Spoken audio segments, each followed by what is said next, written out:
Thank you. I'd like to call to order the school board meeting of May 11th, 2021. This evening I have the invocation and pledge. Dr. Griffin, I picked this with you in mind. An excerpt from Leading with Passion by John J. Murphy. Light a match in a dark room and watch as the light instantly overcomes the darkness. Observe the power and grace of that single solitary flame dancing with life. Now light several candles or kindle a fire and experience the added warmth and comfort extended from that first vulnerable flame through others. This is the heart and soul of leadership, the essence of inspiring others. It's about courageously casting off fear, doubt, and limiting beliefs, and giving people a sense of hope, optimism, and accomplishment.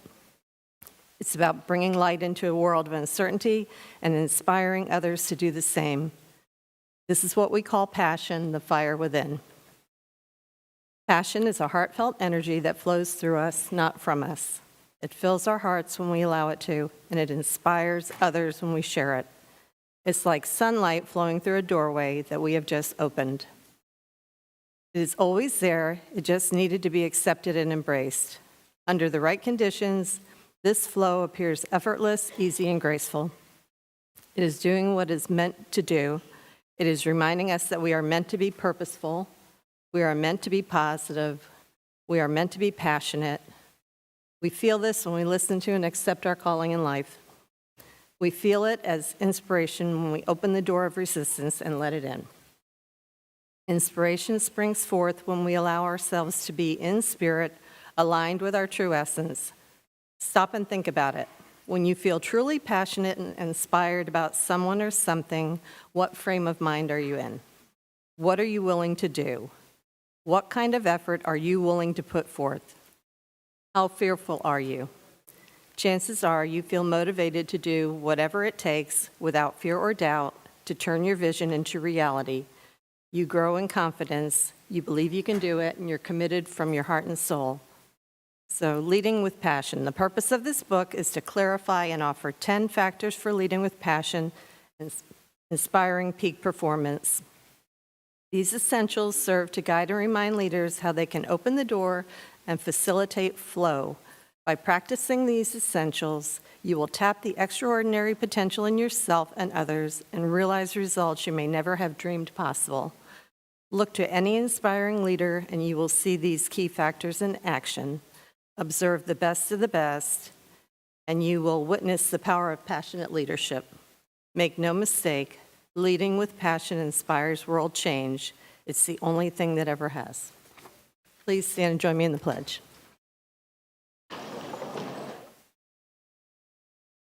Pledge allegiance to the flag of the United States of America and to the republic for which it stands, one nation, under God, indivisible, with liberty and justice for all.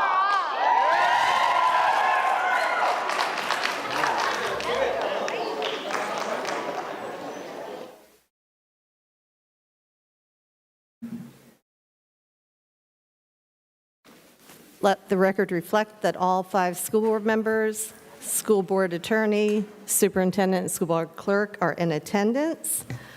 Board members, the roll call order tonight will be Member Calderon, Member Sanchez, Member Kraus, Vice Chair Pennock, and then myself.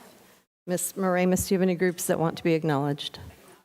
Thank you. Dr. Griffin, do you have any agenda modifications? Yes, Madam Chair, I do. My modifications are as follows. The addendum for good cause is marked on our electronic agenda by a green flag named addendum item, which will include items 6AE, personnel recommendations, item 6AF, amendment to agreement with Frontline Technologies Group, LLC, and item 10A, the proposed repeal of policy 8421, mandatory face coverings and masks. Thank you.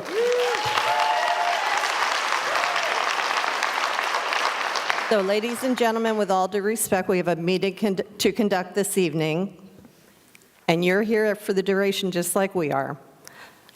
Please don't make me call a recess very often. Board members? Member Calderon? No. Thank Questions you. on the agenda. Member Thank you. Sanchez? No modifications, thank you. Thank you. Member Kraus? No modifications. Thank you, Madam Thank Chair. you. Vice Chair Pennock? No modifications. And I have no modifications. Thank you. Is there a motion to approve the agenda outline? So moved. Second? Second. Any discussion? All in favor signify by saying aye. Aye. Any opposed? Motion passes. Thank you. Dr. Griffin, we have a presentation. We do our Veteran of the Month.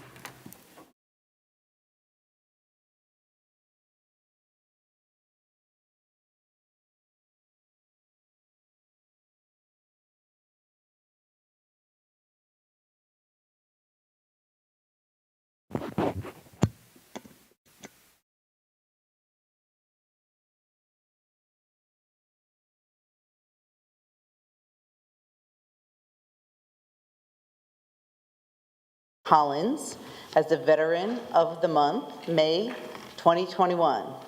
Maureen Finney Collins graduated from the United States Military Academy at West Point, New York in 1985.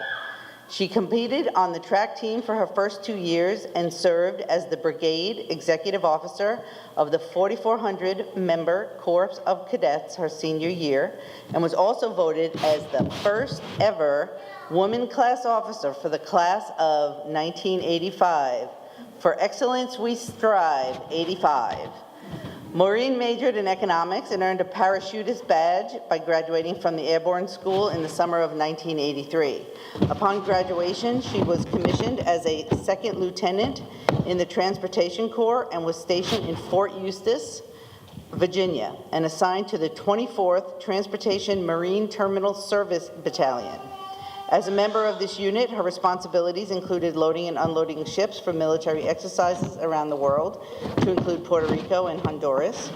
She attended a Master Fitness Trainer School, Junior Maintenance Officer School, and Strategic Mobility Planning course, and was an honor graduate of the Transportation Officer Advanced course.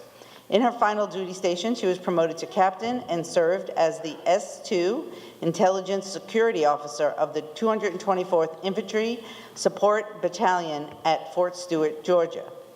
Wanting to continue the Army philosophy of selfless service to our country, she became a substitute teacher in Seminole County and obtained her teaching certificate. In her first full-time teaching position, she was hired by none other than Dr. Walt Griffin as a math teacher at Millennium Middle School. She continued to Lake Brantley High School for several years, where both her children survived having her as their math teacher. A year as a gifted resource teacher at Sable Point Elementary, and the last 6 years as a math instructor with Seminole County Virtual School. Her husband of 35 years, Brooks, and here he is also a veteran, a Citadel grad, and former Army officer, and her son Brett is also a Citadel grad and a former Army Ranger Field Artillery officer. He lives in Austin, Texas, and works as a manager for a genetic testing company, and her daughter Katie lives in Charlotte, North Carolina as a neurosurgical sales representative for Stryker Medical. Congratulations and thank you, Captain Collins, for your service to our country.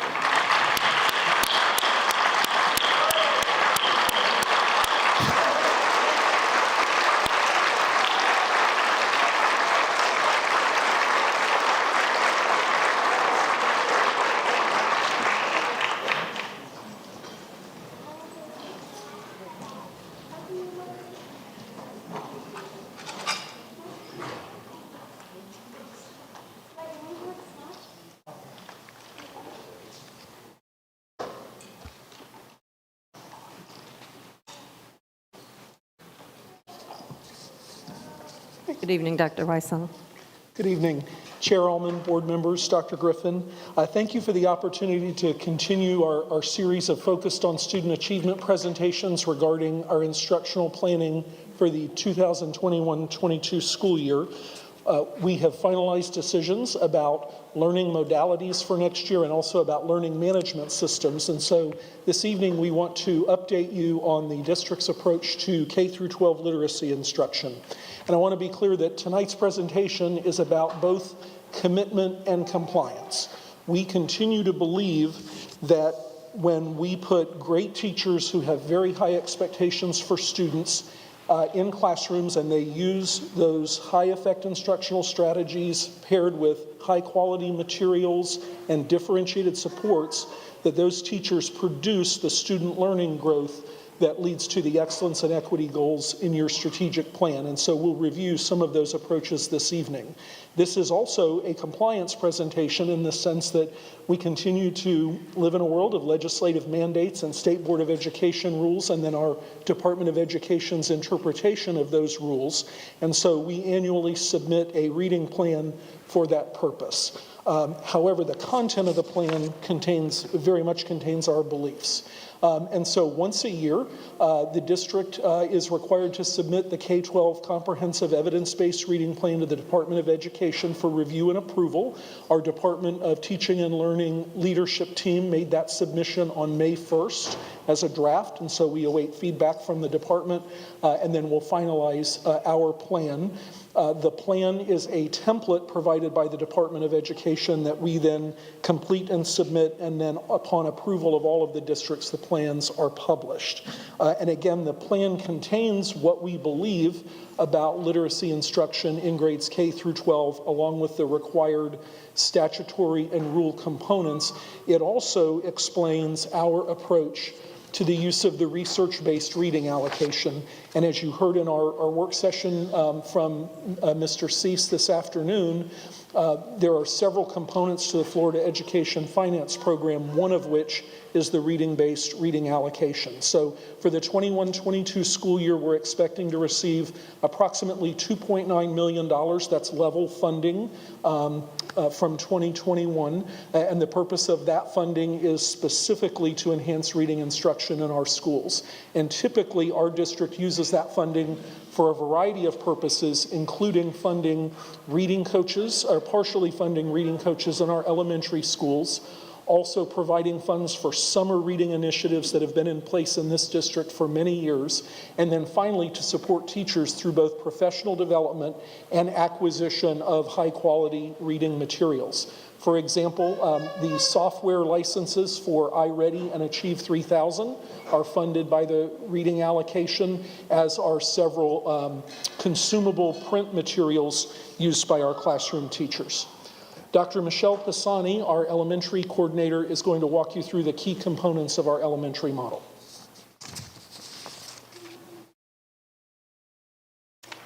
Thank you. As Dr. Weissong said, our reading coaches at the elementary level are in part funded by the reading plan, and as such we use the Just Read Florida coaching model, which really emphasizes the use of the instructional coaches to help teachers with professional development on their school sites, whether that be PD on specific components of reading or differentiated instruction. In addition to that, it encourages them to model effective instructional strategies for teachers at their school and conduct those coaching cycles with teachers on the use of district materials, either Tier 1 or intervention settings. And as such, they'll be very helpful change makers on our school campuses in support of their administration as we make the transition to best standards.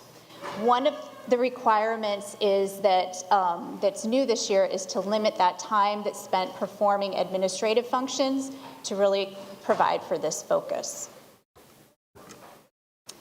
Another major component of the reading plan are the decision trees that are embedded within.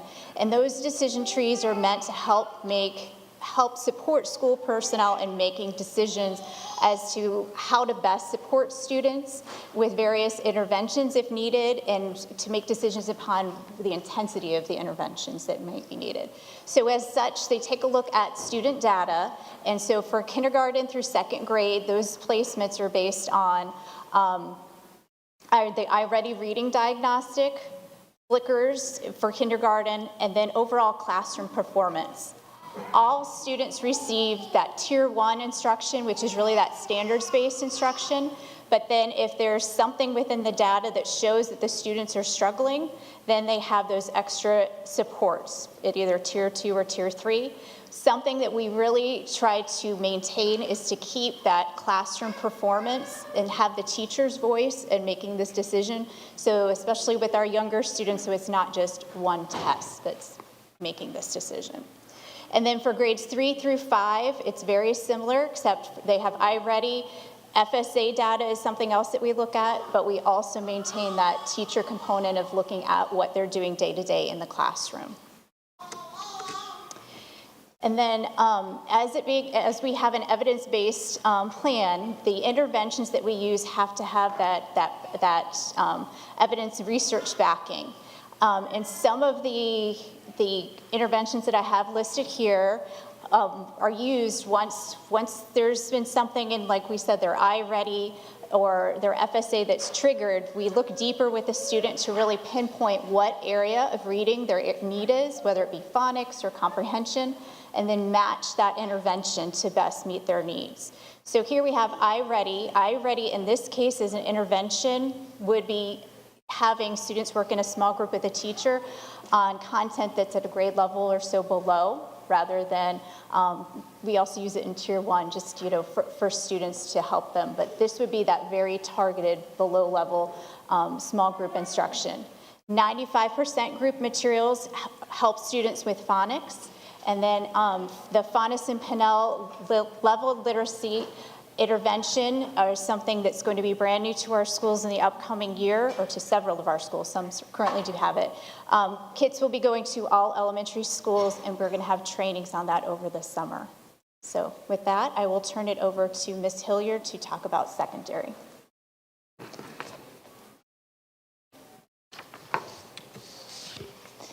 Reading support for students at the secondary level is also based on FSA ELA data, as well as relevant progress monitoring data. For students identified as performing on grade level, standards-based instruction in their core ELA course will serve as their primary reading instruction.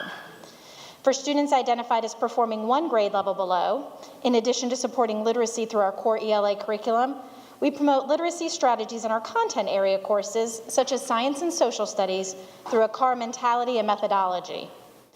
For students identified as performing 2 or more grade levels below, an intensive reading course will be provided. This next school year, with the implementation of the best foundational reading standards in grades 6 through 12, school teams will identify the area of support needed for students, either in foundational reading or reading for comprehension, and provide the appropriate support as needed. In each of these support models, students will engage with evidence-based resources appropriate for their needs. Standards-based resources from the SCPS Student Success Framework are used in all of our secondary reading and ELA courses. In grades 6 through 8, the intensive reading courses use both the iReady online and text resources, as well as the Phonics for Reading resources for foundational support. The intensive reading courses in grades 9 through 12 use the Achieve 3000 digital and text resources, as well as foundational reading lessons appropriate for the individual student's need. I will now turn it over to Mr. Derek Jensen.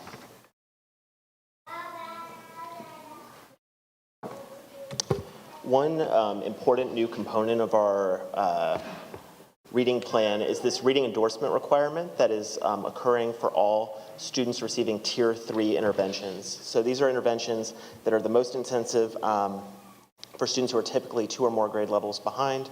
And per this State Board of Education rule, any teacher who's providing those Tier 3 interventions as of June 30th of this year, they must be certified or endorsed in reading. So any teacher that's delivering those interventions has to have that certification or endorsement. We've been supporting teachers to meet that requirement over the last several years through a number of mechanisms, one of which is courses offered from SCPS at no cost to our teachers every single semester. We review teacher transcripts to award equivalency credits towards becoming endorsed. We offer test prep assistant for teachers who would like to take the reading certification exam, which is the direct path towards endorsement. And we also have partnered with the University of Florida to offer teacher seats in the Flamingo Literacy course or program for an accelerated pathway to endorsement. That's like a rapid reading endorsement program. We're also required to provide an annual evaluation to the state of our evidence-based reading plan. So the state has provided us with a template, and annually we have to collect information and data from all of our stakeholders, synthesize that into this plan, and then both provide it to district leadership and Just Read Florida as part of an annual improvement cycle to constantly review whether our interventions are getting the return on investment that we want them to be getting. The next steps for the reading plan are we've submitted, like Dr. Weissong said, we've submitted our draft for feedback to the Just Read Florida. We'll be revising that plan over the next several months based on their guidance. We'll be conducting that annual evaluation of our previous year's plan that's due in June. We'll be updating you on the transition to the best standards here shortly. Then in July through October, schools will be placing students in the appropriate interventions based on the data that we get from the state exams as well as our own internal progress monitors. We'll be providing professional learning for teachers that help them use those interventions with those students. And we'll be engaging in ongoing monitoring and placement of students for that intervention and ongoing PD for teachers. Thank you very much for your time today. Any questions? Vice Chair Pinnock.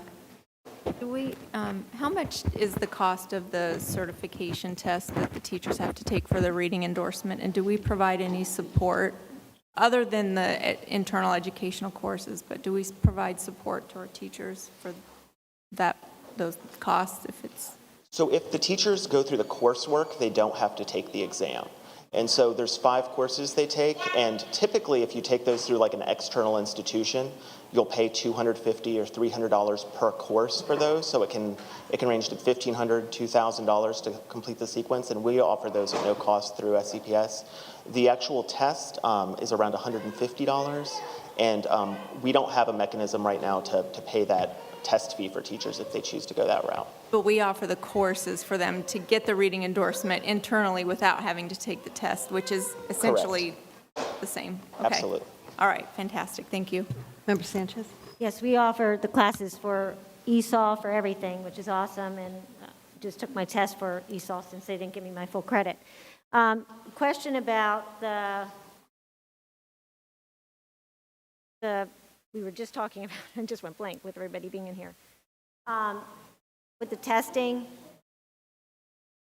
how much are we going to get back before school ends? I mean, testing is going on right now. So like literally, how are we going to have time frame for all this? That's a wonderful question. We have, it's why we use a combination of data points to help place our students. It's not just based on the state assessments. We have our internal progress monitors, so we use the iReady data at the elementary level. We use the C9A data and other data sources at elementary and secondary. And that kind of creates kind of proxy data for us to help make recommendations to schools. But ultimately, it's our school leaders and our teachers who are working with students and working with families to decide what interventions these students are receiving. And so they will have to make some changes when we receive FSA data in early August based on what that data tells us. But it's a really collaborative process that school-based teams use a variety of data points for. And will the parents have an opportunity or guardian to also share their input as well? Absolutely. And also schools provide parents, mechanisms to provide feedback as well as opt-out forms and all kinds of ways to conference with the administration of the school and teachers in order to have input into this process. Thank you so much. Thank you. Member Calderon. Do we know approximately what percentage of our teachers do already have the reading endorsement? I don't have that data right now, but I could get it for you and send it. Just concerned with the new state rule, if based on the number of students that are in that tier 3, if we've got the breadth and depth of available teachers, but just something to look at. We can do it this summer. Thanks. Absolutely. I have a question for you. With regard to limiting the admin functions, what type of functions were the coaches performing? I can respond to that partially. Some were doing lunch duty, some were supervising the students at the bus ramps, Okay. some were helping when the kids arrived at school, things like that. Thank you. Test coordination. And Test also, coordination. Thank you for your presentation. Oh, I was Member just going to help Sanchez. with Dr. Calderon's question. Since I was in the classroom, we've been asking for everybody to get reading endorsed, so that's over 5 years ago. So they've had plenty of time to get their certification to be reading endorsed and have their certifications for the ESE and everything else. We believe we have a substantial volume of reading endorsement That's what I'm teachers, believing, but too. I'll share that exact data with you as soon as I get it. Thank you very much for the presentation.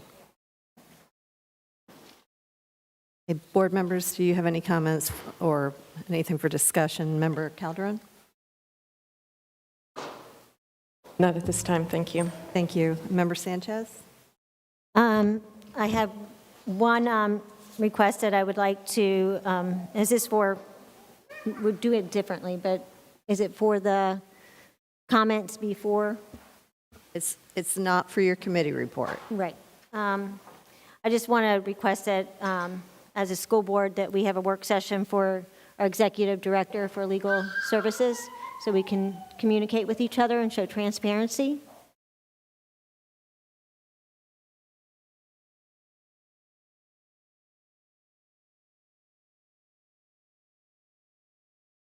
Work Want session. to make note on executive director of legal services. Gotcha. Madam Chairman, I think the board clerk put this a hold on our calendars We'll take care of that. for that. Do I need a second? Okay. No, that wasn't a vote, that just. That was just a recommendation. Us. Mhm. That's it, thank you. Member Kraus? No updates. Thank you. Vice Chair Pennock?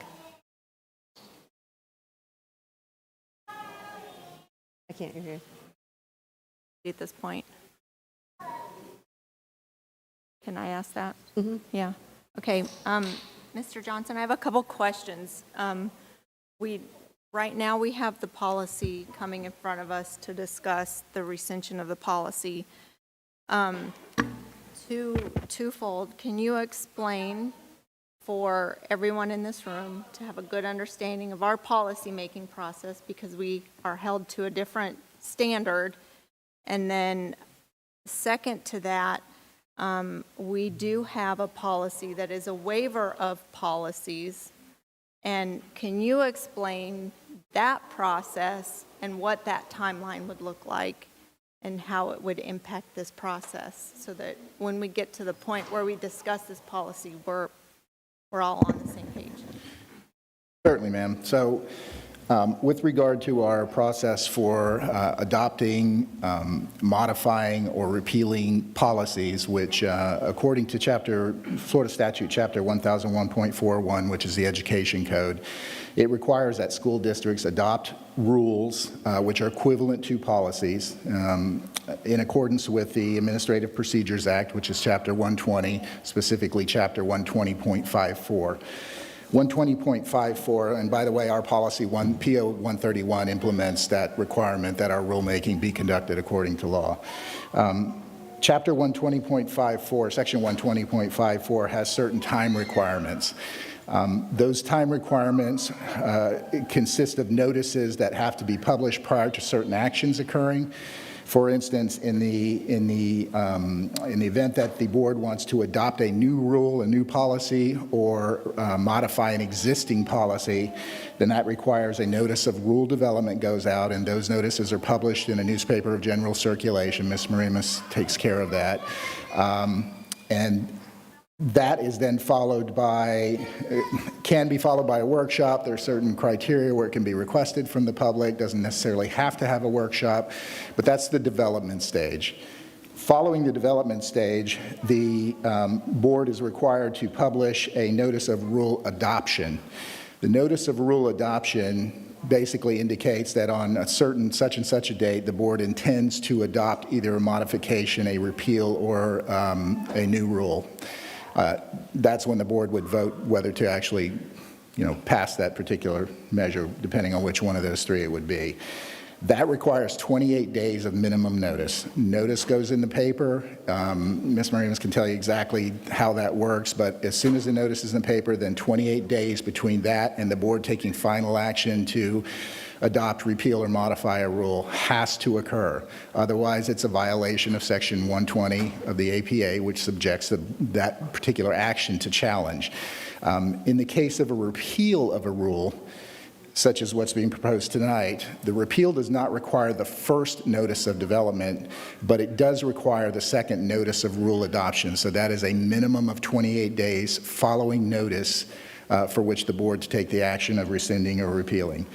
Our policy 8421, as you may remember, initially started off as an emergency rule in response to the governor's declaration of a state of emergency and the whole COVID thing.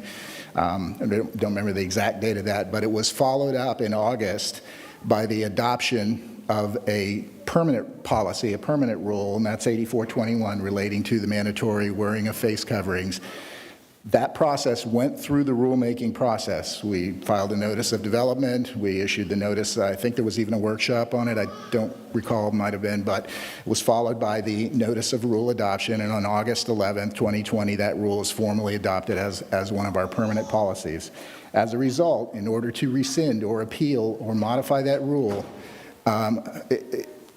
it needs to go through the same rulemaking process. To do otherwise would be a violation of the Administrative Procedures Act, and again, would subject the board to being challenged. And if for instance, if we didn't follow the rulemaking process, the rule was repealed or rescinded today, if we were challenged and we lose, then essentially it would be as if the action never occurred. The rule would remain in place until it was properly, the rulemaking process was properly followed.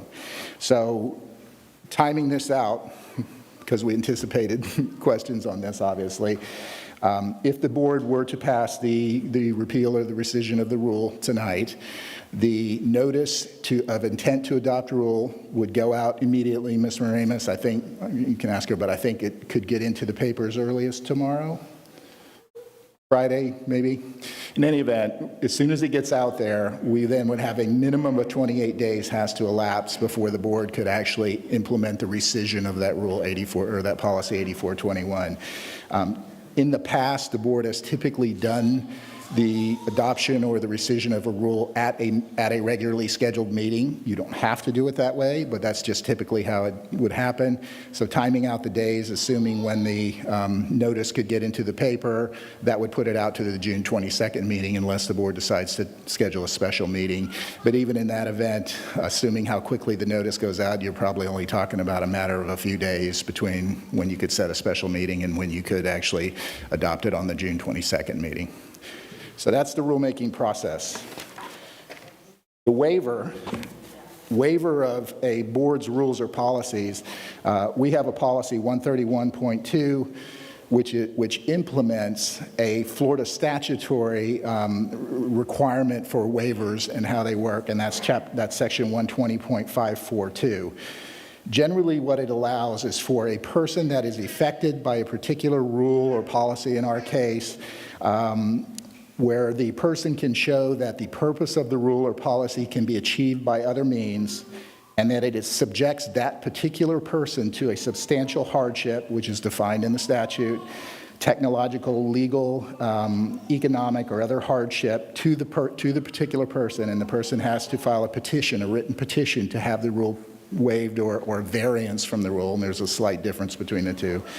Or it violates principles of fairness, meaning the literal application of the rule or policy affects a particular person differently than how it affects other people.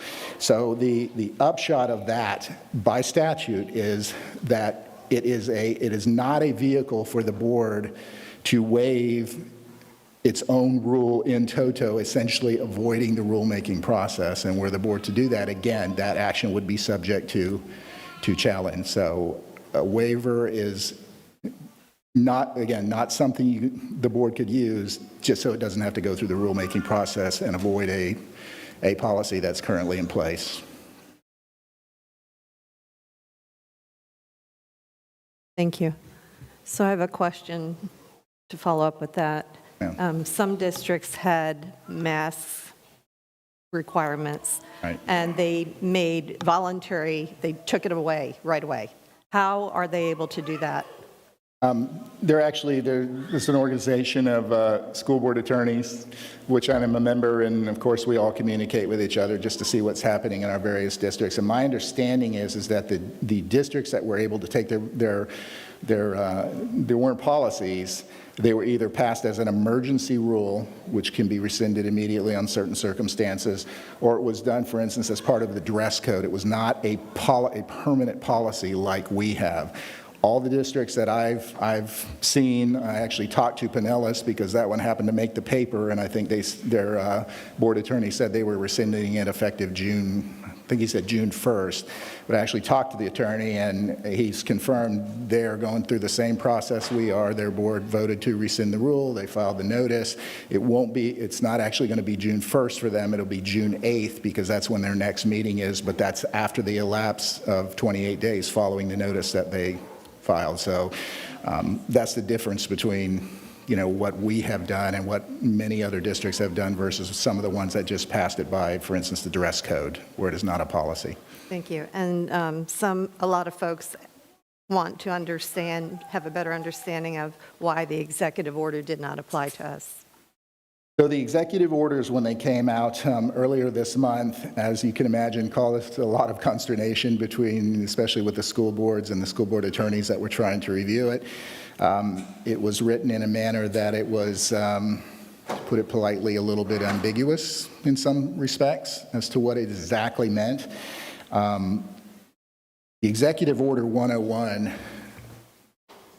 EO 21-101, by its specific terms, states that it does not come into effect until July 1st. So there's just no question there that that policy would not apply to anybody prior to July 1st of this year. It also has terms in it and is couched in terms of an emergency order or ordinance, which it may sound nitpicky, but is specific terms of art. They mean certain things. We do not pass ordinances. Ordinances are typically passed by counties and municipalities and cities. We have policies which govern and it is a difference. And in a rule of construction of any statute, of any executive order, any mandate, you have to assume that the person writing it, the legislature, the governor, knew what they were doing when they used those specific terms of art. And so the interpretation that I think we have reached, and which has been backed up by the Florida Department of Education, who, as you know, incidentally has oversight over all school districts within the state of Florida. The Florida Department of Education has issued guidance on 101 and 102, specifically saying that it does not impact school districts, does not apply to school districts. The statement verbatim is neither EO 21-101 nor EO 21-102 impact any school district's policies for the remainder of the 2020-2021 school year. Thank you. Dr. Griffin, do you have any questions? Thank you. Member Sanchez, did you ask for an executive session or work session? Work session. Okay, thank you. Ms. Moramis, two things. For the whole board, we picked June the 1st as the date we were going to discuss the Executive Director of Legal Services and have a vote. And we did that after the superintendent search, where we realized we really needed more time to process. In my school board meeting with Dr. Griffin, we discussed the possibility of moving it up to May 18th instead of June 1st, if all of you felt like you were prepared to discuss your candidate at that time. So if you could weigh in on that. I'm prepared. Okay. I'm prepared as well. I'm prepared. I have a graduation that day. I'm assuming we'll work around that, correct? We're going to talk in a minute. Okay. Yes, then I'll be ready. Thank you. Okay, thank you. Ms. Sanchez? Yes, I'll be ready. Thank you. So, Ms. Moramis, is it possible for you to meet the advertising requirements and find time on the calendar for us to have a work session, discuss the Executive Director of Legal Services, and also be able to bring it to the May 18th meeting? No, because a work session needs a 7-day notice, and so that's going to push us to the end of May. A special board, if you have a one-item special board meeting, that's a 2-day notice. And so that can be noticed, and you can have a special board meeting on the evening of the 18th for the purpose of selecting your next board attorney, but a work session still falls under the requirement of a 7-day notice in the paper. Okay, so if you did the work session and then had the special meeting, can we meet those requirements? We could possibly do that on the 25th, which is just a week before your Okay. June 1st meeting. Okay. Can we ask clarification if moving it up and discussing it on May 18th, does that satisfy your request for a work session? Or do you feel like we need to have both? If we would have that discussion. I think we need to have both, basically. I mean, I don't know. I think that, I just want to make sure we're transparent and that we get everything covered and we all talk and communicate about it clearly. Madam Chair? Yes, Member Calderon? I'm just wondering if we could structure the special school board meeting on the 18th to have the discussion much like a work session. My concern is we have a lot of candidates out there, waiting, and we are in need of an attorney. And for them to give notice in their current position and other things, I'm just concerned that we're going without an attorney for a long time. Does that work for you, Member Sanchez? Yeah, that works for me. Okay, thank you. It was just a one-item special board meeting on the 18th at 5 p.m. And maybe block 2 hours, if you could do that? Block 2 hours? For the meeting? Sound like a fair amount of time? Like starting at 5:30 or? I think 5 o'clock you were going to hold? I have a 5 o'clock hold, Okay. if that works, and it'll give you some, is that at 5 o'clock okay? That's fine. Yes, thank you. Thank you. We'll all come prepared to have that discussion here Yes. rather than a work session on. Okay, that sounds great. Everybody will come prepared with that. Perfect, thank you. Thank you very much. Okay, now we come to public comment, and there are quite a few. I just did a kind of a guesstimate. I think I have about 30, and you probably... I have 26. Okay. Do you want to do a half a dozen at a time rather than you going through that many in one It succession? matters not to me, Okay. however you want to do that. Vice Chair Pennock, please read the statement. The public input segment of the meeting is provided for the purpose of permitting persons to present specific matters to the board for its consideration and action or referral to the superintendent and his staff. The public input segment of this meeting is not open to presentation of campaign issues by political candidates, matters involving student disciplinary actions, pending employee disciplinary matters, or pending litigation. Each individual member of the public is limited to 3 minutes. A designated group representative may have up to 6 minutes. Thank you. Ms. Merriman said she wants us to do all the in-person first, so we're going to go ahead and do that. Okay. Dr. Kevin Stillwagon, Joyce Stricker, Amanda Hutwalker, and Legia Lee. Please make your way up to the podium. We have 2 podiums.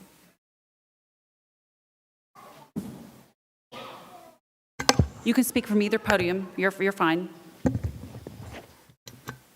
And then please introduce yourself.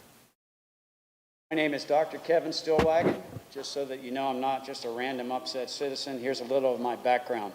I studied pre-med in Pennsylvania, where I learned very quickly that surgical masks do not stop the spread of any disease. If you doubt that, just read the box that masks come in. In 1978, I passed the basic science exam in the state of South Dakota, which was required for anyone desiring to practice medicine. I did not practice medicine, however. In 1980, I graduated valedictorian from the Palmer College of Chiropractic. I researched vaccines and published a book concerning medical freedom and the dangers of vaccines in 1984. I invented and patented a medical diagnostic device. I taught neuropathophysiciology for years.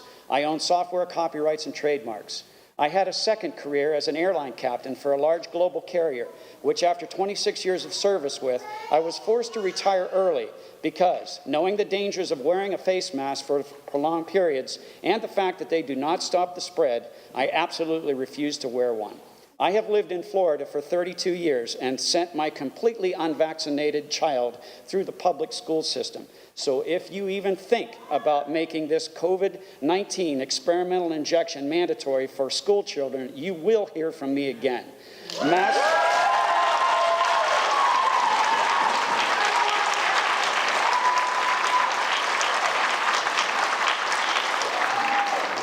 Masks are useless. We breathe about 100 million viruses every day, mask or no mask. The viruses go around and through it all day long.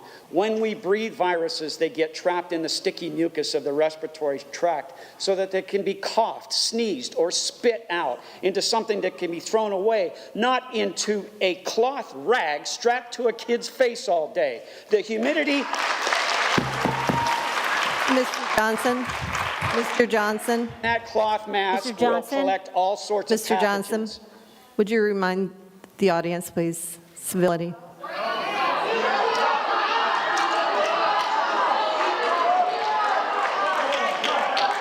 I'd like to, board members, I'd like to call a recess.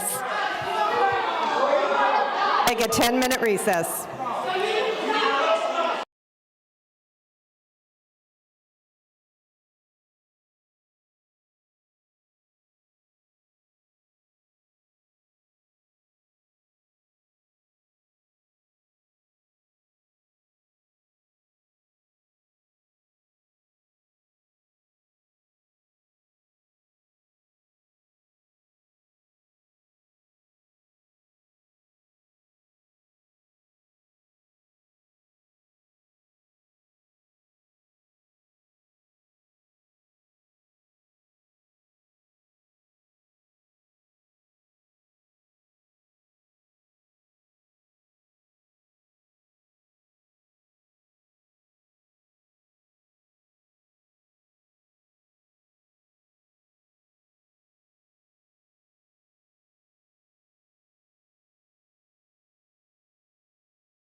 To mandate masks on children, you are making them 13 times more likely to get sick.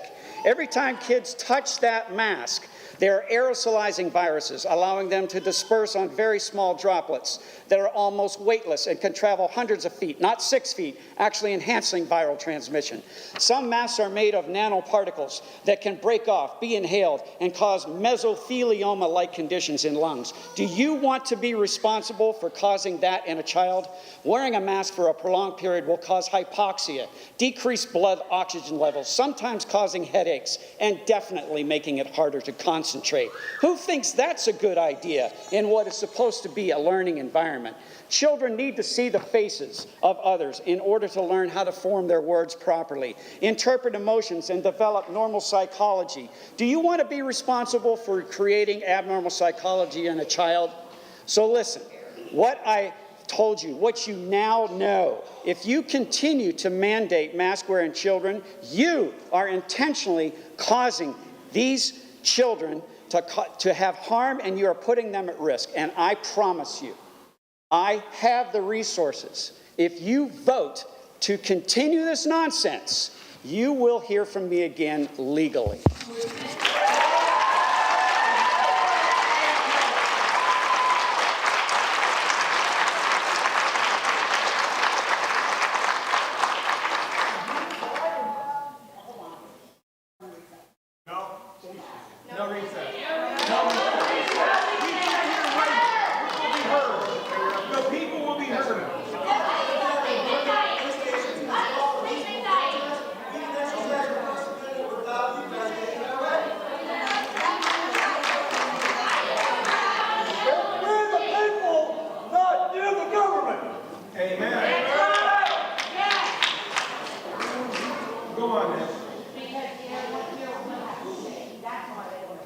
You don't listen to us, we'll pull all of our kids out, you guys don't have it.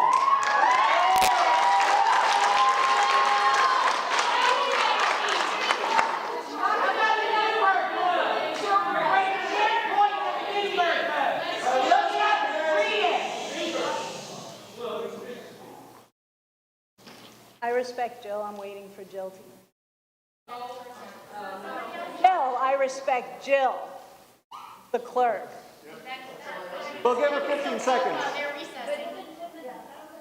guys are playing games. It's ridiculous. Come on. We don't have time for this. We work really hard for our money.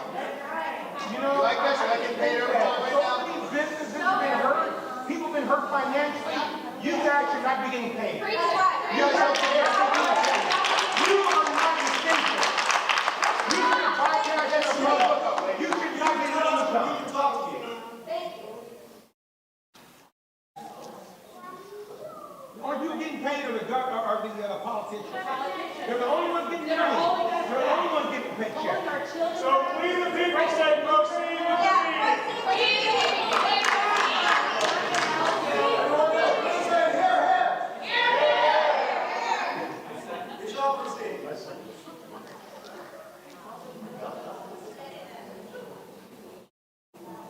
So what are we doing?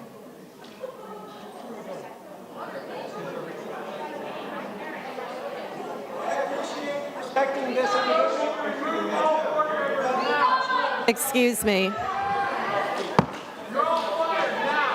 Excuse me. Listen up. If the mic's not on, we can't. Madam Chair, we're all fired. You're all fired. You've been failing for a long time. You're fired now. Are you ready? Ready, board members? We'll resume our meeting. My name is Gerald, and I live in Lake Mary. I will speak. Thank you, Karen. You know, the thing that I think is just incomprehensible is for you people up there to make a decision to not allow children to breathe. There was a whole movement over I can't breathe. Yes. And now you're taking the breath of our children. You know the facts. You have doctors, you have epidemiology, unless you want to put your doctors up and listen to one side. Yeah. There's two sides to every story. Masks don't work. You know, you read the box. It's not doing anything. But you know what? My position is not against these fine people wearing masks. I'm against the enemy of the people that have scared people to death that they think they're going to come out, take off a mask, and die. Yeah, yeah.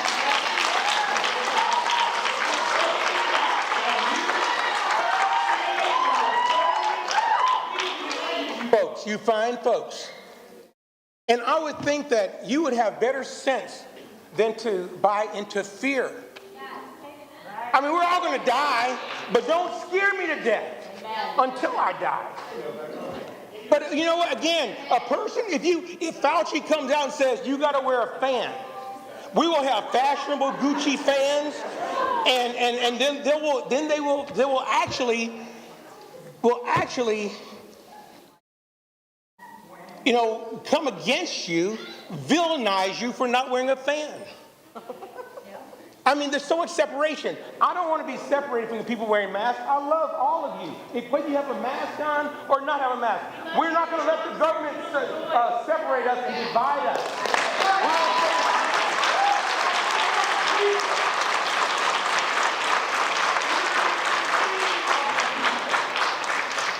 Enemies. It's not healthy. I mean, maybe we should wash our hands. What are you going to do to make sure we wash our hands? You're going to maybe make us wear a bracelet when we come out of the bathroom? Oh, they're clean. They have a mask shows that you are submissive. Yeah, that you're in agreement. I'm not in agreement. Ladies and gentlemen, we've got a lot of business to conduct. You can continue to disrupt our meeting, and we may end up adjourning. Excuse me. No, it's our meeting. Adjourning early.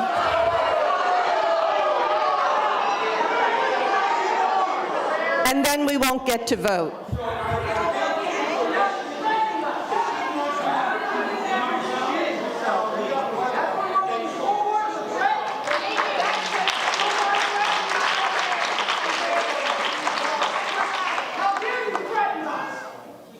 was not a threat.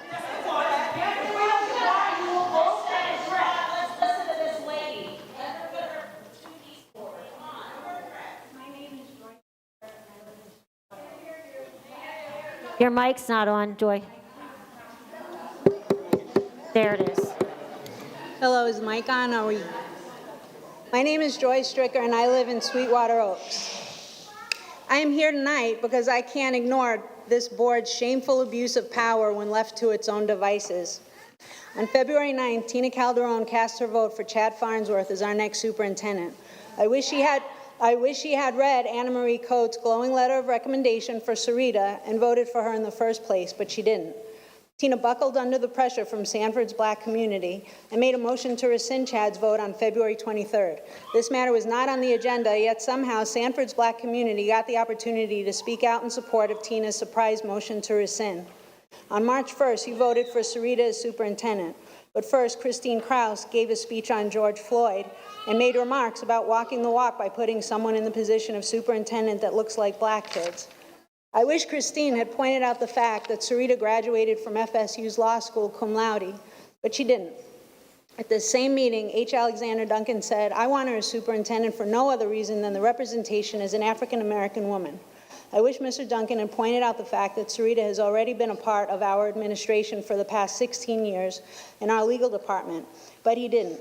So now we find ourselves in a deep racial divide as evidenced in letters published to the community by Amy Pennick, Chad Farnsworth, and Dan Smith. You know what's making this racial divide even worse? When the same leader of Sanford's Black community keeps standing up at meetings demanding that Black history or African American studies be made mandatory for middle school and high school. So I will demand that Black history is not made mandatory. If it was, Black kids will say that they are oppressed and defeated and have no motivation to do well in school. If it was, white kids will say that they feel guilty for being white supremacists and they want to give their Black peers the chance to surpass them in class rank. Instead of us being an A-rated district where students strive for excellence, we will be a C-rated district where students strive for failure. If you make Black history mandatory, I will ask that you make Jewish history mandatory. I will tell you that my people were slaves in Egypt many years ago. I will tell you that Hitler killed 6 million Jews in the Holocaust. I will tell you about last week's anti-Semitic protest outside the JCC and Holocaust Center in Maitland. I will tell you about Republican Marjorie Taylor Greene, who claims that the 2018 California wildfires were ignited by lasers located in outer space that are controlled by Jews. I will ask that Jewish history be made mandatory. You will deny my request because, quite frankly, I'm just not that scary. Then I will sue you for discrimination. I don't know if I'll win, but I do know that the negative publicity against you will be horrific. You have lost your way, and I demand that you get back on the path of education and get off the Black Lives Matter path as your primary concern.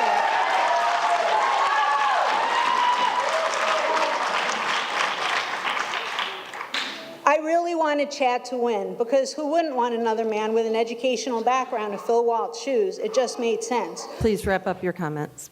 But Chad didn't win, and the best thing for my daughter is for me to move on. So I welcome Sarita as our new superintendent. She has outstanding letters of recommendation, a great resume, and a fantastic transcript. And I don't care what color her skin is, as opposed to this board and Sanford's Black community. In the future, try to refrain from shoving your own political agendas down our throats. You will only wind up with vomit on your shoes and a big mess that none of you are capable of cleaning up. Thank you.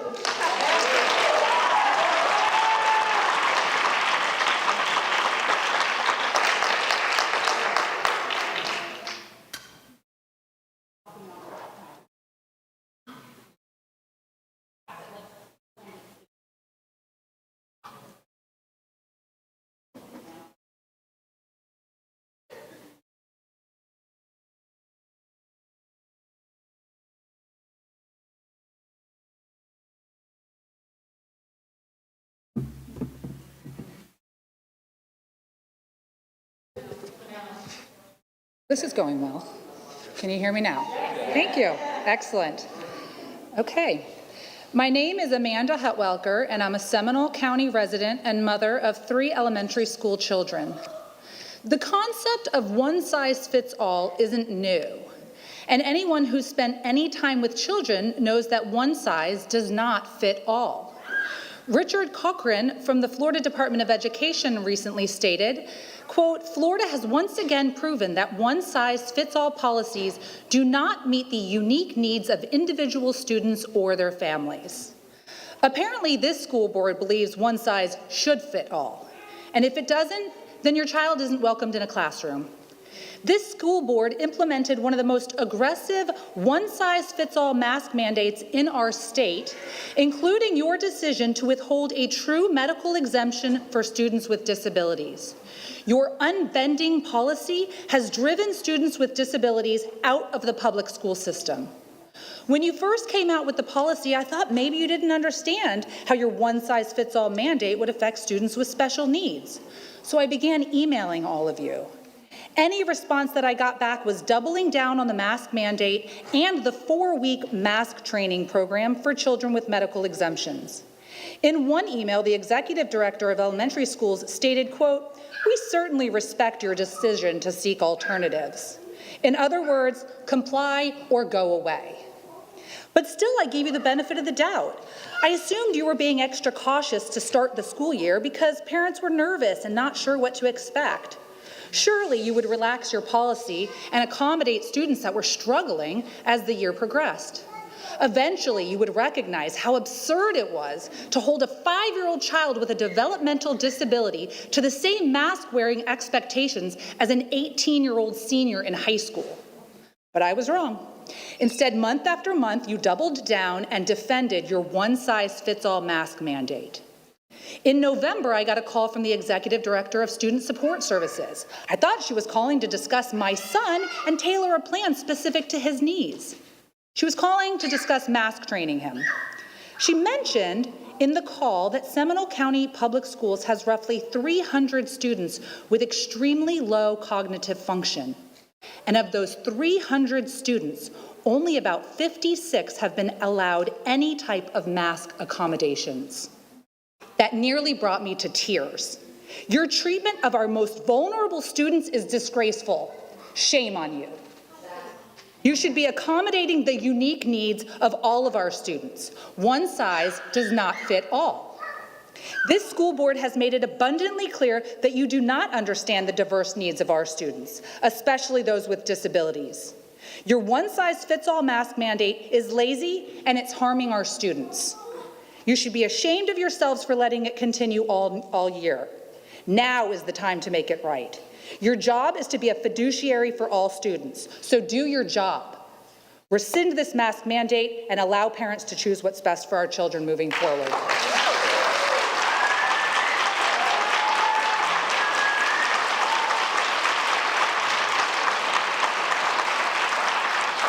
We're all wrong, but you're right.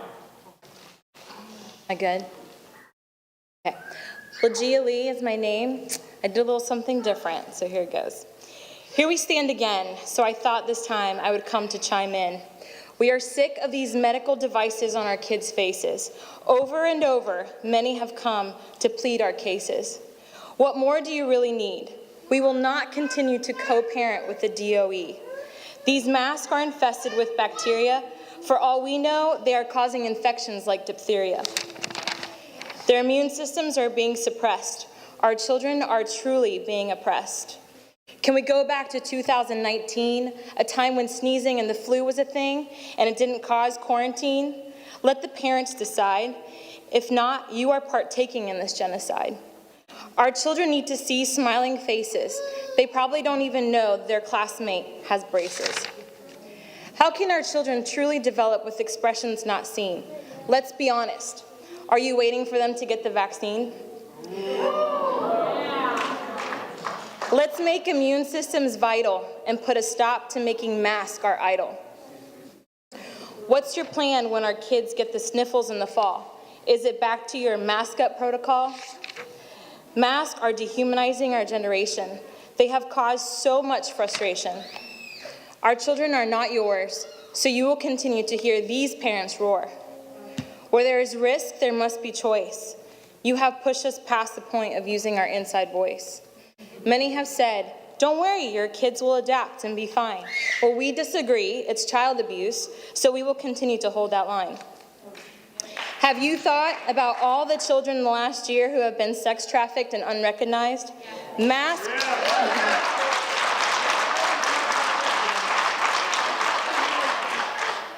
play a part in that, but it's not being publicized.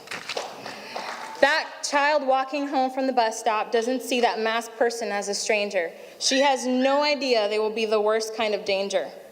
But of course, no one likes to mention that. I guarantee you won't hear it in the Fauci followers chit-chat. You may be sitting there thinking letting us or listening to us is such a task, but we are awake, and it's not just about a mask.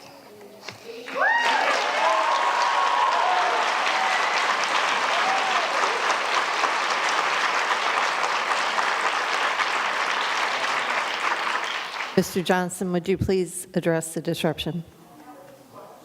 Please address the disruption of the meeting. Members of the audience, Board Policy 169.1 provides that the presiding officer and/or parliamentarian may interrupt, warn, or terminate a participant's statement when the statement is too lengthy, personally directed, abusive, profane, obscene, or irrelevant, unrelated to school board district operations, items on the school board agenda or proposition before the board, or request any individual to leave the meeting, and similarly request the assistance of law enforcement to remove a person when that person does not observe reasonable decorum, including but not limited to heckling, shouting, comments from the audience, or verbal outbursts in support or opposition to the speaker or his or her remarks. You disrupted the meeting, sir.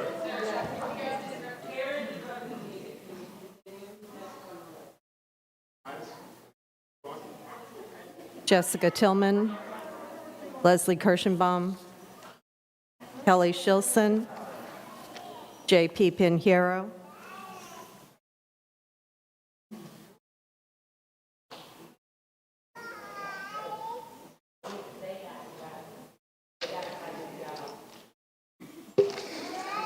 Good evening. My name is Jessica Tillman. I'm a Longwood resident. We have repeatedly provided you with research articles, data, and information that clearly states children should not be masked. You continue to ignore all of it. This policy has nothing to do with kids' health. It's based on irrational fear. Our governor has provided you with data, recommendations, and research offered by credible sources, and you ignore it with no explanation of why. Our governor is now suing the CDC for their masking children recommendations. The CDC has also admitted there's no research that says masks stop viral spread. So where is your support, data, and research that you are using to continue masking our children? Continuance and false sense of security are neglectful excuses to keep this in place. The Commissioner of the Florida Department of Education sent you a letter stating there was no difference in data for districts with or without a mandate. It is shameful that you refuse to discuss this policy with any supporting details or data and turn blind eye to actual facts and research. You allow teachers who have been fully vaccinated for months to continue to wear a mask and a face shield, fear-mongering healthy children. Why? What kind of message are you sending our children? Your teachers' union is clearly terrified of healthy children. Why? Where is their documentation to support such fear? Why aren't you sharing true data that shows schools are not spreading this virus? Children are not getting this virus, let alone spreading it. Why aren't you having open conversations with your teachers and staff to address their fears? So where do we go from here? How do we fix this? When do you think parents will get their parental rights back? How do you unify this district again? You are not my co-parent. That is my husband. You are not my family's practitioner, but you are educators. Let's get back to teachers teaching and parents parenting. We don't need mask police and bullies. We need math and reading. We need friendships and smiles. We need prom and homecoming, field trips and graduation. Our kids need to be able to question things they don't think is right. Our kids deserve to want to go to school again. Our teachers deserve to not live in fear. A never-ending mask policy is not what is best for our children or this district. The state of emergency is over in this state and county, yet it lives in Seminole County Public Schools. Why? Our children are the least vulnerable population, yet the last to be unmasked. Why? School is the only place children have to wear a mask now. Why? How does that make sense? There are schools and districts that have chosen to follow the governor's executive order. You can too. These are not rhetorical questions we have been asking all year with no answer. Why? According to your mandate, Dr. Griffin clearly has the ability to end the mandate now, and board members vote to start the process to end the policy. So do it. Follow true science and let parents decide what is best for their children. If other districts have done it all year without it, now is the time to unmask our children.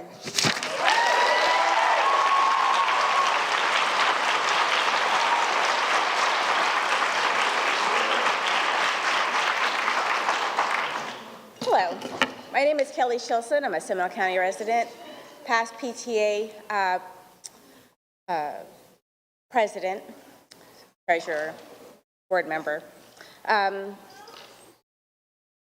never thought I would be here. I feel like we're living in the twilight zone, and it's never ending. And I've never seen as many people masked up as I have tonight, which doesn't make any sense whatsoever. Because if those masks really worked, there would be no COVID. But everybody is wearing a mask. Those don't work. The virus is smaller than those silly cloth masks that you are all wearing. That is not even a part of my speech. But I cannot not comment because I've been here before and half of you have not been masked. So to me, that's a statement and not anything about health. We parents demand to see the science behind your decision to mask our children. Period. Not your feelings and not your fear. We want to see your evidence. The unequivocal statistics have been known for over 7 months that our school-age children are not susceptible to the disease known as COVID-19. That is not to say that they aren't susceptible to inhaling a virus. If it happens to be in the air, it is to say that they are not in danger of becoming ill, nor are they in danger of asymptomatic spread of the disease. If your teachers still live in fear after receiving the venerable vaccines, then let them wear as many pointless masks as it takes for them to feel comfortable. But you should at least tell them to wear a mask that actually filters out something and not these ridiculous sheets of paper and fabric that do nothing but breed bacteria. To continue this facade is beyond ignorant. It is intentionally harming the mental and physical health of our children, and those that choose to pursue this destructive action will be held personally accountable. Is there any possible way to look at this information? Is there any possible defense of masking our children? The answer is both no. One more point. According to your motion, the superintendent will establish procedures regarding face coverings for staff, students, and visitors, and may modify any procedures and processes used to implement the efforts contained in this rule as to align efforts and actions with the prevailing conditions and local circumstances relative to COVID-19, as well as any additional or amended guidelines issued by Seminole County Health Department, CDC, and other health authorities. I'm thinking that the Board of Education Commissioner should override that, and Mr. Walt Griffin should have the ability to make any modifications, procedures, and processes, and that should be able to eliminate this mask today. Thank you.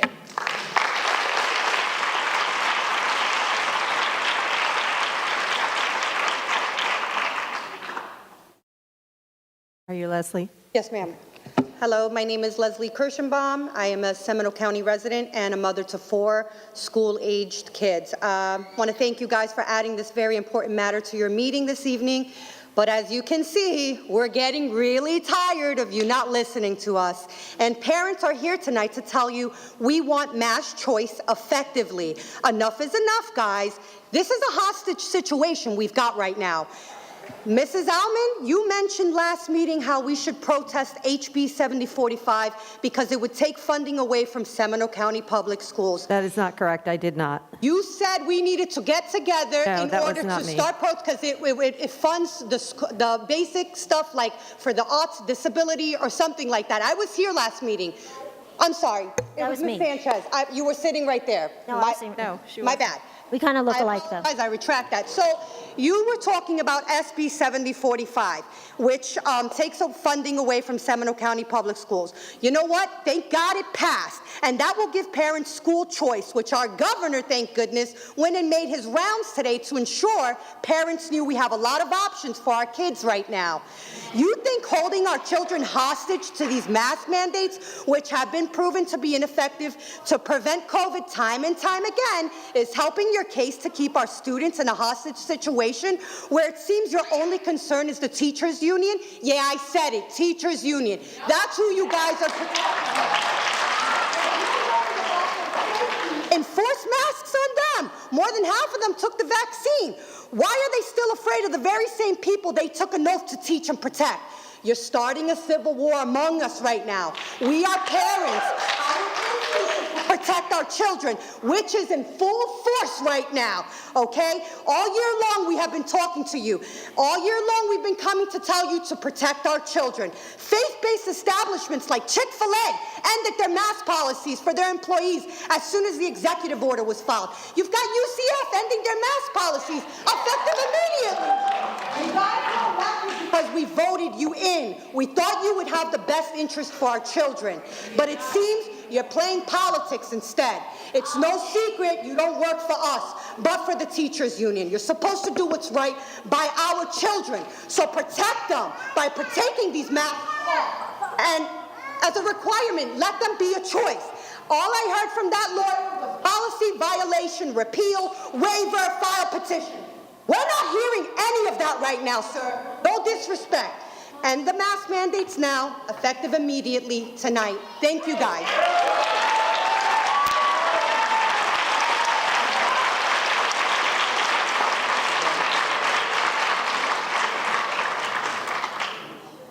JP Pinheiro, I don't know if you're still here.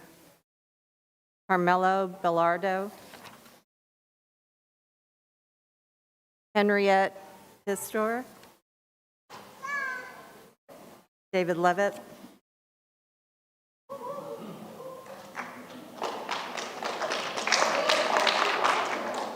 JP is the first. Hi, David. JP is up first. Can you hear me? JP is up first. Oh. I'll yield, he can go first.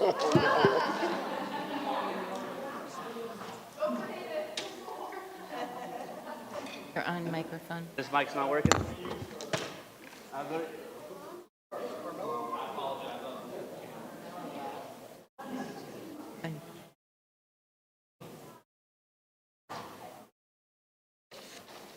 Good evening. My name's JP Pinheiro from Sanford.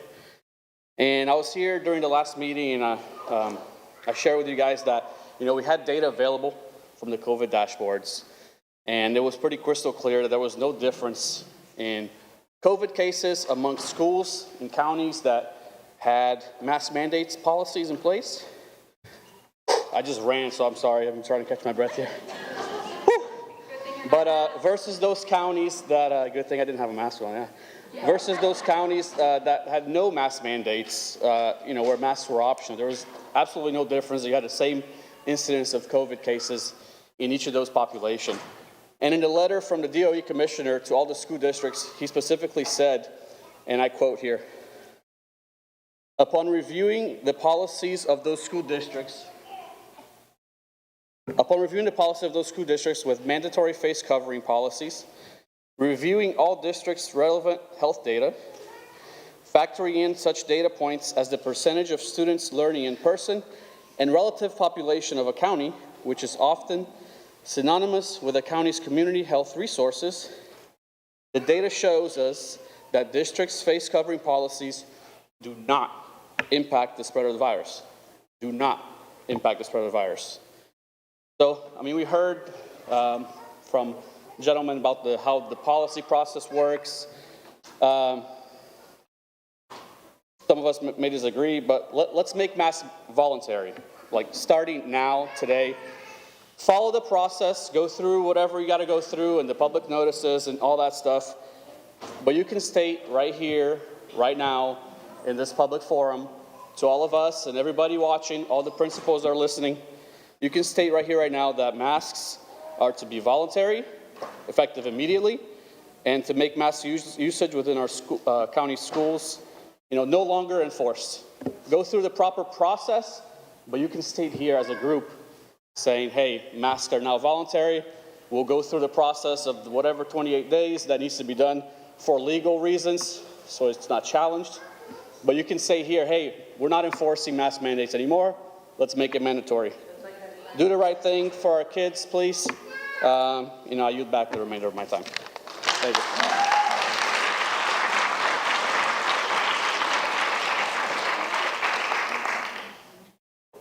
Carmelo Bellata III. I live in Altamont Springs. Good evening. We care for our kids, and that's why we're here. We assume you care about our kids too. If the governor has lifted the mask mandates and the emergency restrictions, our kids ought to be able to live freely and have the parents decide what is best for the kids. It's a violation of our kids' rights as Americans to force them to wear face coverings. As humans, this has been said before a few times tonight, our bodies take in air and our lungs allow our blood to take the oxygen to our body to feed our cells, and the waste product is carbon dioxide. Believe me, if you breathe in carbon dioxide, you're going to pass out. Eventually, you will die. It is a poison. It's bad for the kids. You wouldn't want our kids to smoke cigarettes and nicotine. Carbon dioxide's just as bad. Wearing masks forces our kids to breathe in the carbon dioxide that was just expelled over and over, all day long. Our kids are growing, and they're developing their personalities, and it's vital for kids to see facial expressions, emotions, smiles. Some of these kids go all day without seeing anyone smile. It definitely has an effect. It's tantamount to torture to force them to wear masks. Just talk to some of them. Some of them will tell you it's torturous. Lift the mandate. We live in the United States of America, and we have inalienable rights to life, liberty, and the pursuit of happiness. Many great Americans gave all while fighting for us to keep those rights. No one's allowed to take any of those rights away from us, and that includes our children, and that includes this board. Let our kids be the Americans that they are, and allow their parents to choose how our kids live their lives. Thank you, and God bless America.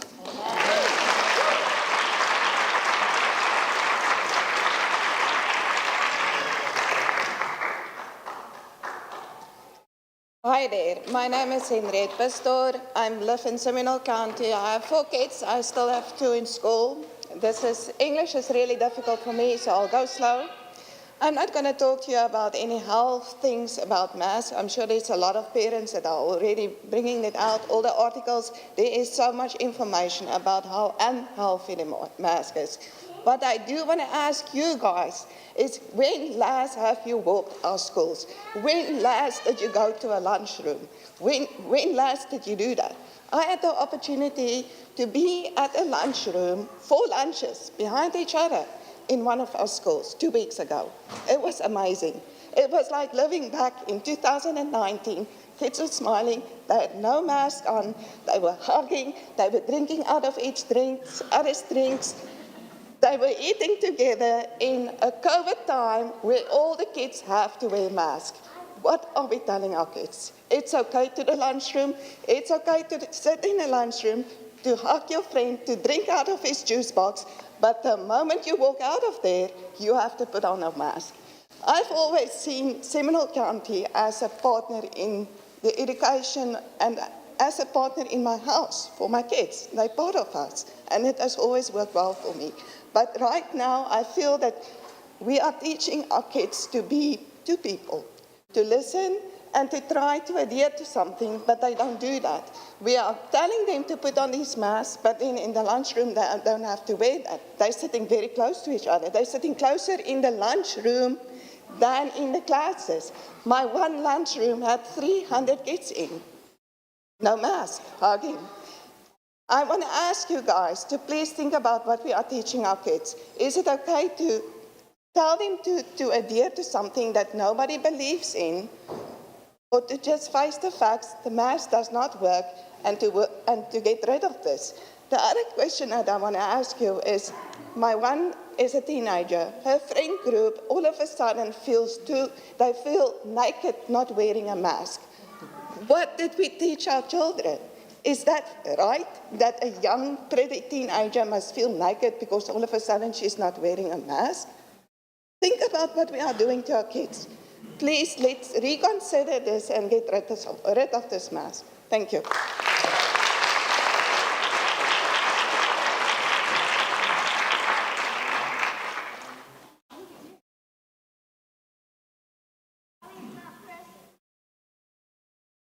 David Levitt, longtime Seminole County resident. Nice to see all of you folks again. Last time I was here was several years ago when this place was a distribution center for pro-tax campaign signs. Bad joke. I do have a niece that goes to Seminole County Public Schools. My daughter graduated from Lake Mary High School. And I've been fairly in the background for the last several years. I usually come out and speak about pro-freedom things. And this was one topic that got me, out of the woodwork. I came out of the cracks, and here I am. But I want to remind you and everybody here what makes a really good school system. And I think we all know the answer to that. The answer are the parents in that school system, the parents that get involved, the parents that volunteer. And I would also suggest that possibly a top tier of those parents that I'm talking about are right here in this room today, because they're the ones that really care about their kids to the point they're going to come up here and speak their mind about what's best for their children. So I'm not going to take up any more time because I know there's a lot going on and my throat's a little scratchy. So thank you. Good luck, Dr. Griffin. Dean, Bella, it's either Frick or Freak, excuse me, Lanice Joseph, and Deanna McGee.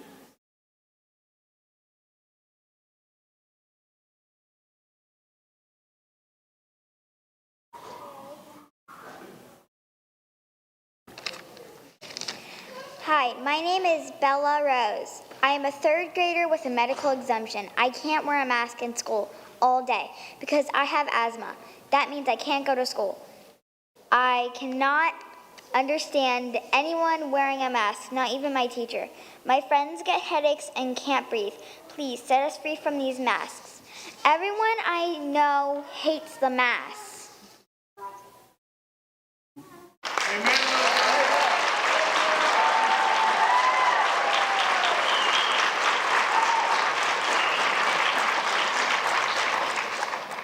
Hello, I was here at the last school board meeting, and I'm here today again as a concerned parent. I want to know who we got to hold liable when it became apparent and alarming that the school board continues to dismiss the data, the Department of Health, the Department of Education, and our governor's scientific proof from many professionals and doctors. You guys continue to ignore the science behind it. Now, as a parent, I ask you all to supply us with the data behind you keeping a mask on our children.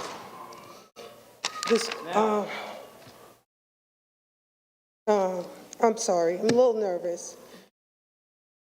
I will be putting in a request to the school board in writing to release to the public, to the parents. We have a right to know where you get your data from. Enough is enough. All along, children with accommodations are having their rights violated.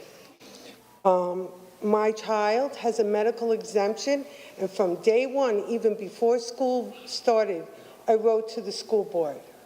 I didn't even get a reply. I felt disheartened by that. But as the school year went on, and I attempted to return my kids to school, again, I was only told I was going to get a 504 and they'll train my child to wear a mask. Why would I do that when their pediatrician said that was not healthy for my child? Why would I do that? So you can't imagine what it's done to my life, and I'm sure many of the parents here that maybe had to take a leave of absence from work or give up their job just so their child could breathe. And how dare you guys ignore a medical exemption? I was told by a school board nurse that many parents just make this stuff up and get a doctor's note. Well, my child has been in your school district since VBK, and you had an EpiPen and asthma inhalers in your clinic. How dare I be called or insinuated like I was making up something? Ironically, UCF dropped the mask, and so did the Florida State University in Tallahassee. But you know what's ironic about that? Supposedly, our college students are the super spreaders, not our students.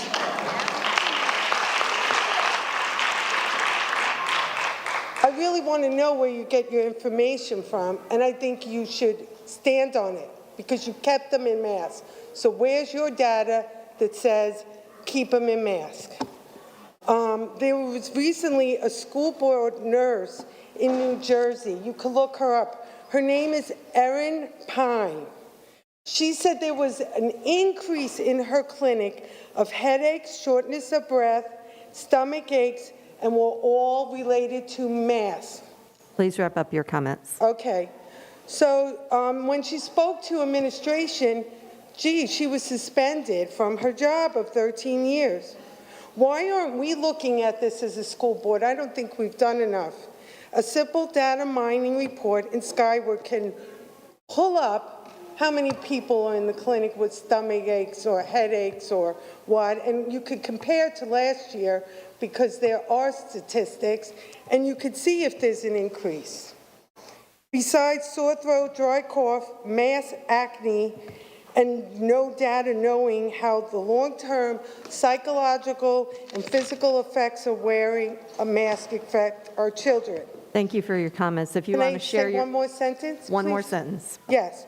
If the school board had our children's best interest at heart, they would let parents who love and know their child best to make decisions for their children about masks. Thank you. Thank you.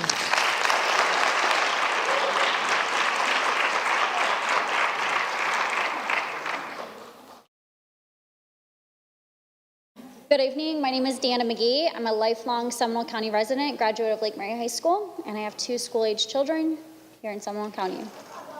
A year ago, we heard the cries of a man who repeatedly said he couldn't breathe for 9 minutes. It made national headlines. People said, "Say his name." The justice for this person being unable to breathe plasters the walls in Seminole High School. I know because I recently attended an open house there. I'm here today for justice for every single kid and parent in Seminole County. Our kids' oxygen has been restricted for 900 hours. They have said, "I can't breathe." I was wondering if you could refresh my memory about what happened to my daughter the day she was born. You can't. She couldn't breathe when she was born because the hospital failed to have a suction machine plugged in and ready for her birth.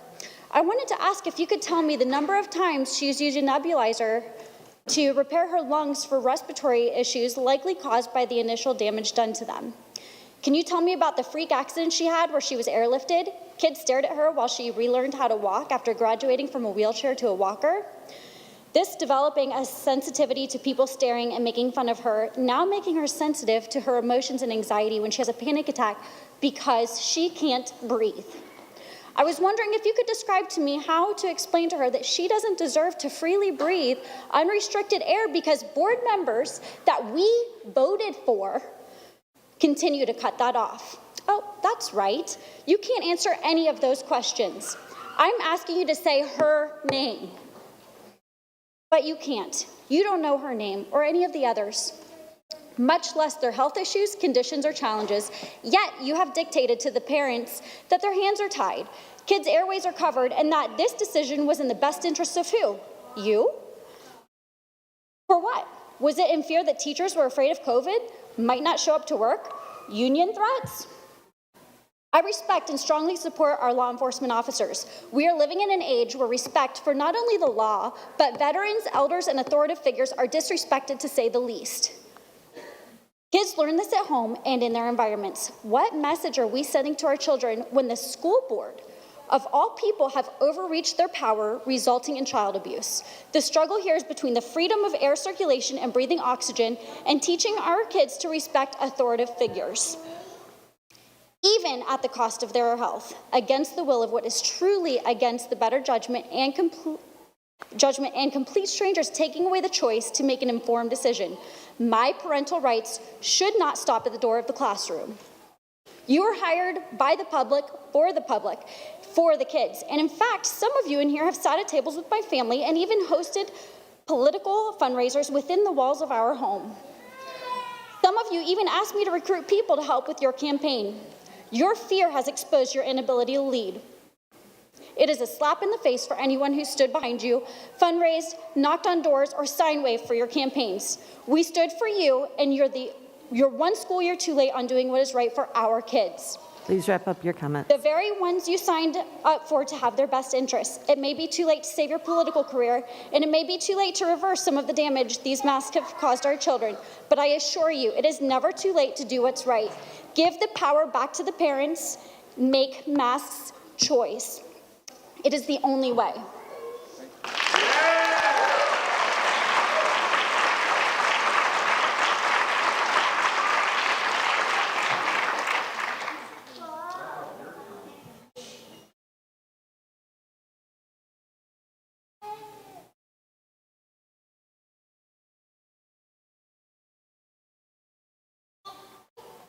Lack of speakers. Good evening, school board members and Superintendent Griffin. I'm Lanice Joseph, and I am a concerned Seminole County resident. I am very curious as to why these mask mandates are allowed to continue. I thought it was just in the name of public health, but to me, I'm really seeing undercurrents of control and overreach of decisions that parents should be allowed to make, not the district. Kids' health is more at risk with their masks on than off because they have them on all day. They can't breathe as they intended. And besides, bacteria growth would make those kids sick, not healthy. And as a person that has special needs and with two younger siblings who are on the autism spectrum and are nonverbal, if they were able to talk, they would be able to tell me just how annoyed they are that they have to wear masks all day. It aggravates communication issues. It even aggravates sensory issues. So that's sensitive to kids of special needs. Another reason why we have to turn to mask choice. It can't be a one-size-fits-all blanket policy. And Governor DeSantis made it very clear when he said, and I quote, "These kids do not need to be wearing masks. We need to let them be kids."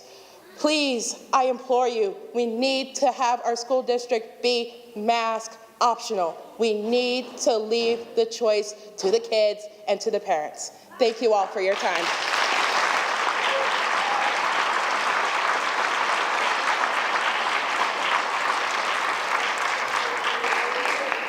Lanice Joseph. Kenneth Bentley.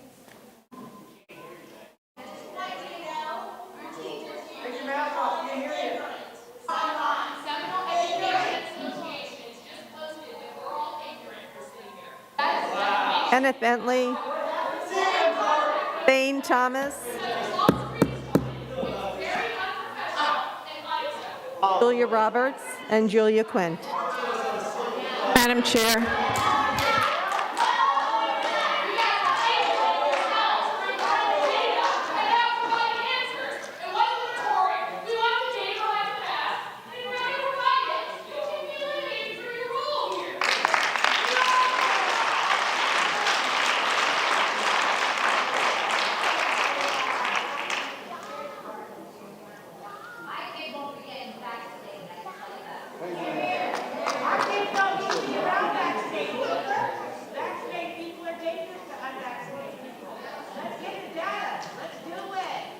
Mr. Bentley?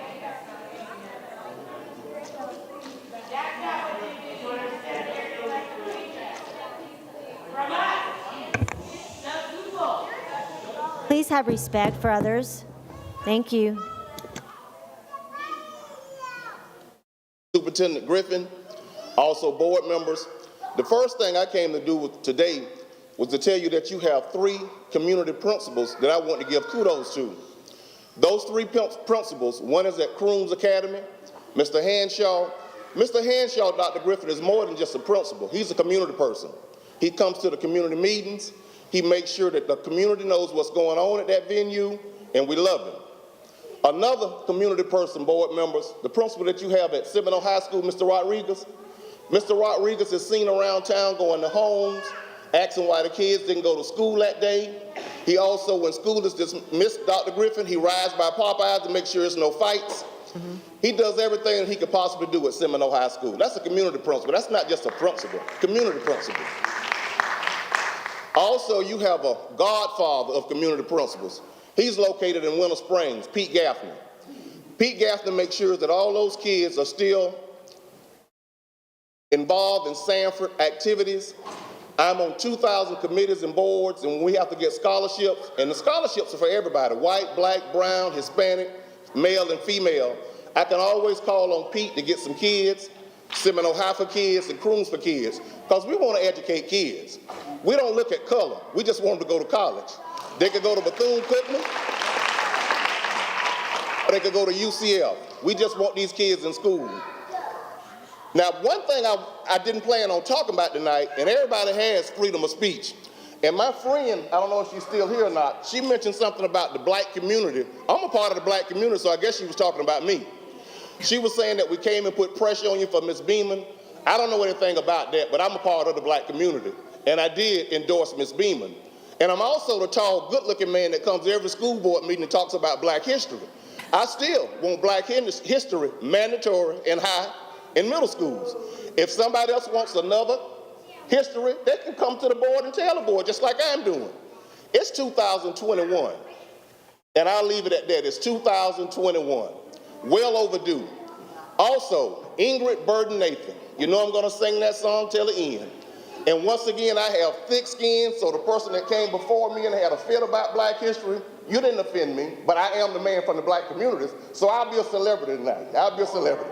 I'll be a celebrity. And also the Barbershop Podcast and Goldsboro Front Porch, and regardless of how you think, I love everybody in this room.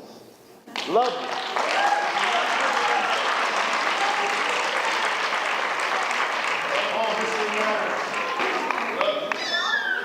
Is Bain Thomas still here? Okay. Elaine, I'm sorry. I'm Elaine Thomas, and I have 2 children attending Lake Mary School System. And I would like to share a small story about why I know the masks are detrimental to the youth today. There are studies being done on the psychological impact on our children. I am sharing with you from that perspective. With so many pressures on the kids today to not be canceled, and that's, I assure you, a very real pressure, wearing a mask creates another opportunity for that. My daughter was in a store with a lowered mask and snapped a picture, and she shared it to her friends. The next day, the friends showed their teacher, who then proceeded to pull her aside and tell her that she could be responsible for the death of someone's grandmother. Are you freaking kidding me? Are you kidding me? A child that by no means is perfect, but a kind child now has to bear that worry. What that teacher did was not only wrong, but abusive and irresponsible, especially since the statistics show that her age group is the least susceptible. Side note, the teacher only wears his mask below the nose. So how effective is that? She at times now is anxious going to school and has this extreme fear of being canceled by her peers. Using data on over 25,000 children, 24 health issues were reported that were associated with wearing masks that fell into categories of physical, psychological, and behavioral issues. Some of the recorded symptoms were 49% exhibited less happiness, 44% of the kids were reluctant to go to school, and 38% of them exhibited impaired learning. My daughter falls into that 44%.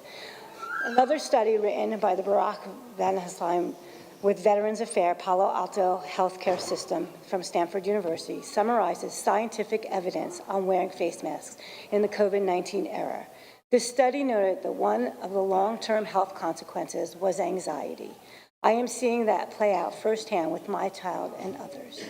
My daughter's BFF now wears her mask. It has become her security blanket. A child that normally is shy has now become very anxious and more introverted. And those are just a couple of the effects of the masks that are having. All of this for what we now know is a mandate that has absolutely no scientific evidence to support it. In fact, the Surgeon General, Dr. Vivkes, issued a public health advisory stating that long-term use of face coverings pose a risk of adverse and unintended consequences, such as those that I have just described to you. And if you decide to do your research, you would see the same. The effects of long-term use of face coverings far outweighs the risk that this demographic has encountered with this virus. I am asking the board to take action tonight.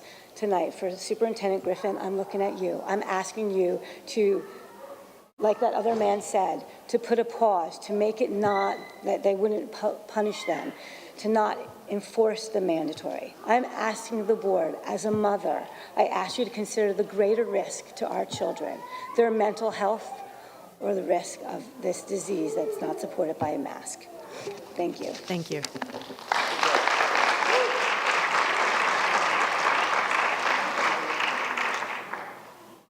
Is Julia Roberts still in the room? And Julia Quint?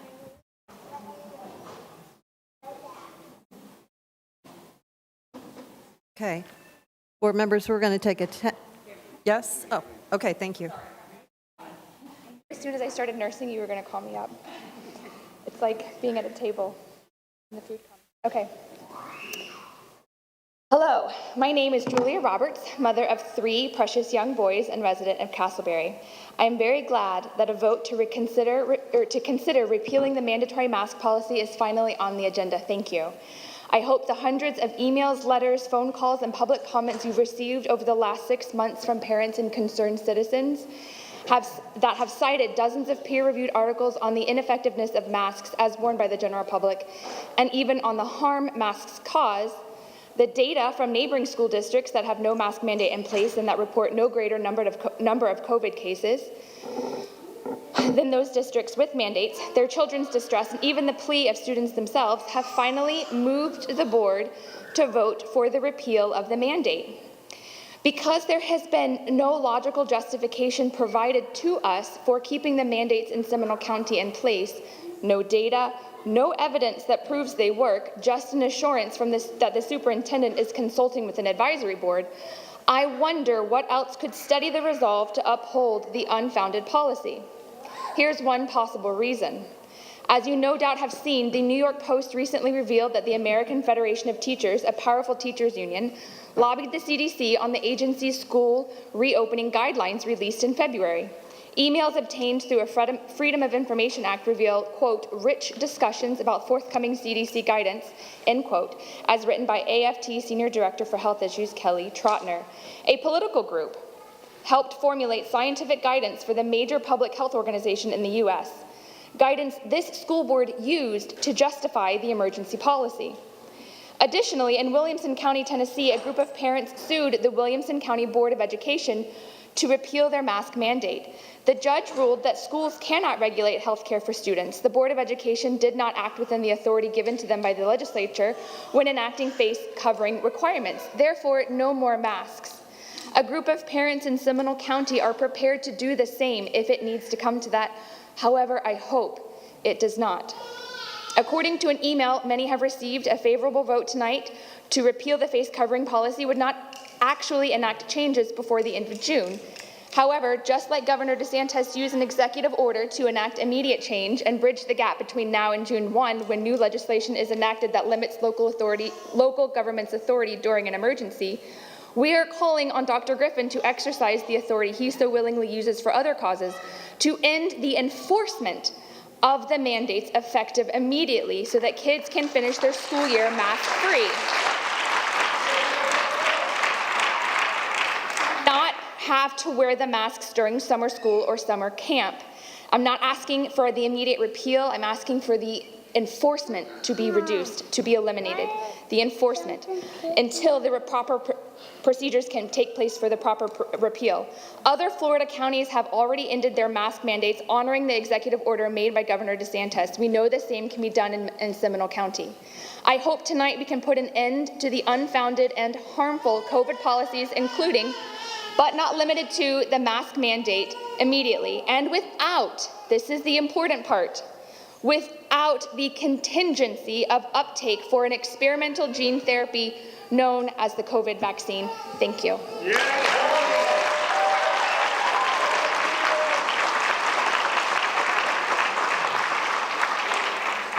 Board members, we're taking a 10-minute recess. We'll reconvene at 7:30. We have been in meetings since 1 o'clock today.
Ms. Murray-Mish, you have public input to read.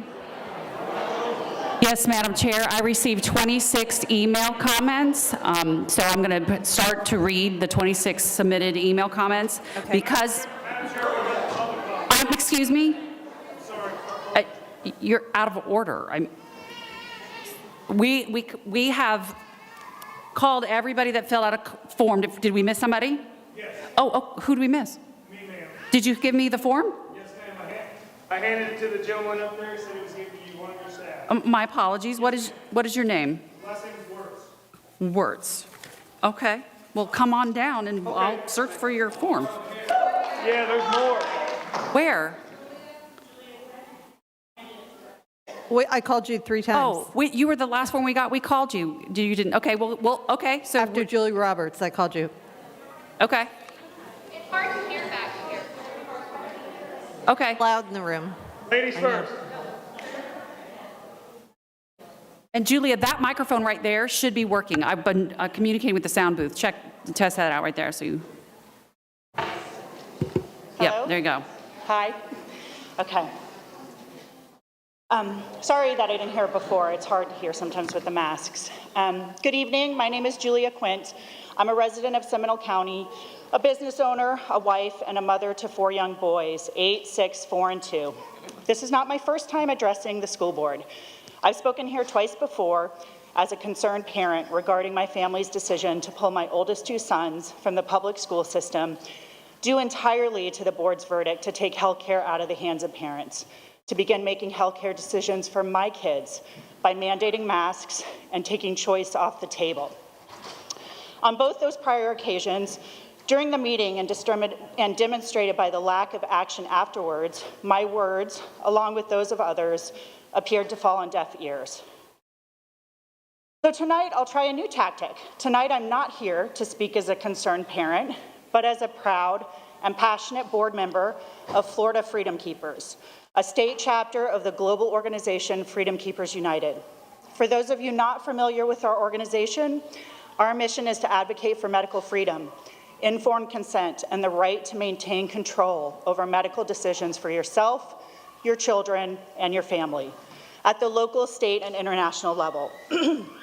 As we've seen firsthand during these unprecedented times of COVID-19, there has never been a more urgent and important issue than medical freedom, which all too often gets swept aside in the name of one-sided, politically driven science, or one-size-fits-all mandates, or under the guise of for the greater good. Medical mandates, be it for masks, vaccines, or any other medical procedures or devices, come with risks and should never be mandatory, particularly in a free society such as the United States of America. This is not the first time I've said it, nor will it be the last time, but where there is risk, there must be choice. So, on behalf of Freedom Keepers here in Seminole County and across the state, I'm here to tell you that we're done. We're done with you sweeping aside our concerns. We're done with your one-sided medical panels. We're done with you failing to provide benchmarks that you are using to determine policy. We're done with pushing back the goalposts. We're done with the double standards of kids wearing masks all day while you can sit up there unmasked, breathing free. And I find it particularly ironic, Karen Almond, that for every meeting that I've been in, you have been unmasked, except for today when there are all these unmasked individuals. Now you've chosen to put your mask on and off again and on again. I mean, it's just the hypocrisy there it's unreal. So we're done with you making decisions for our families and for our kids. We're done with your political power plays, and we're done with your masks. To all of you brave people out here who have submitted letters, who are speaking out or watching online, if you believe in medical freedom, if you're just as fired up as we are, if you're tired of the government overreach and you're tired of your voice falling on deaf ears, you're not alone. Look up Florida Freedom Keepers and find your tribe. We're here and we're ready to rise up and make change. So I'll leave you with one of my favorite quotes, author unknown. Fate whispers to the warrior, "You cannot withstand the storm." The warrior whispers back, "I am the storm." Every one of us here, we are freedom keepers and we are warriors. Unmask our kids immediately or prepare yourself for the storm. Thank you.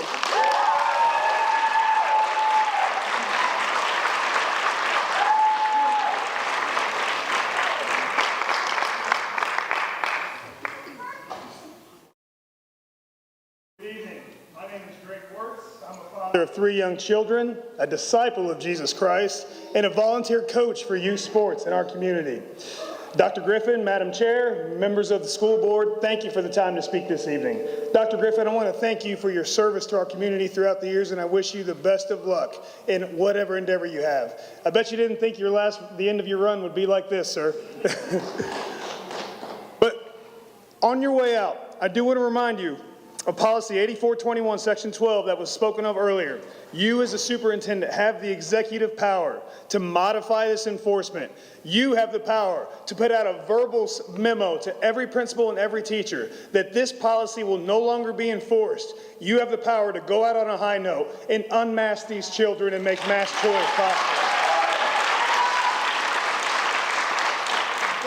10 months, to the rest of the school board, for the past 10 months, concerned parents have pleaded with you in an attempt to restore parental rights when it comes to the health of their children. They have cited science, logic, studies rooted in truth from well-qualified medical professionals to convince you that the harm of forcing a mask on a child far outweighs the risk of COVID-19. Yet you have continued to allow these precious children to be victims of this tyrannical overreach. Masks are dehumanizing. They erase our facial expressions and discourage communication. Children need to see what adults and other kids are feeling. Part of socialization comes from reading and interpreting the facial expressions of others. Masks are encouraging our children to live in a constant state of fear. Let's ponder what a young child's thoughts are on a daily basis as they get on the school bus to come to school. I can't breathe this air. It'll make me sick or it may kill me. I'm going to get in trouble for not having my mask on. I hate this thing, but the adults are making me put it over my face. These are the thoughts that have gone through many of our kids' heads. And last month, Mr. Smith from the Teachers Union made a point to state his concern for the teachers. Well, let me inform you, Mr. Smith, that here in Seminole County, God's country, we put the needs of our children first.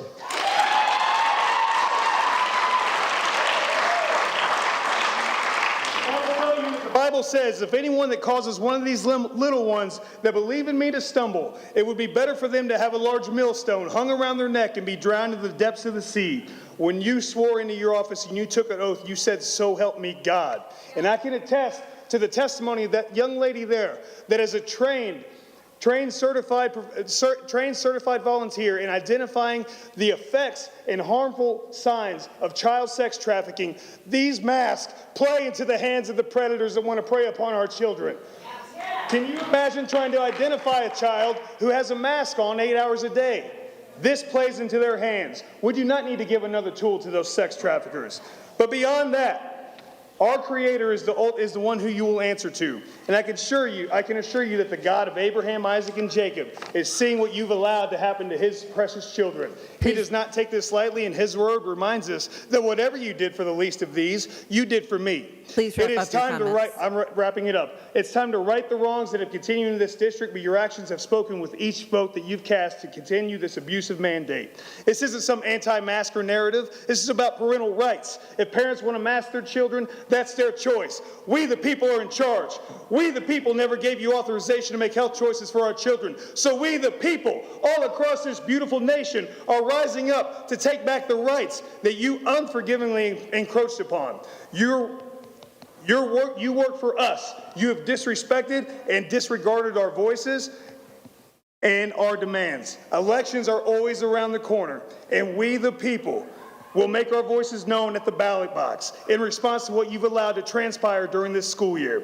So in closing, of our beloved 45th President, Donald J. Trump, the most basic duty. Wrap up your comments. Defend the lives of its own citizens. Any government that fails to do so is a government unworthy to lead. God bless Florida.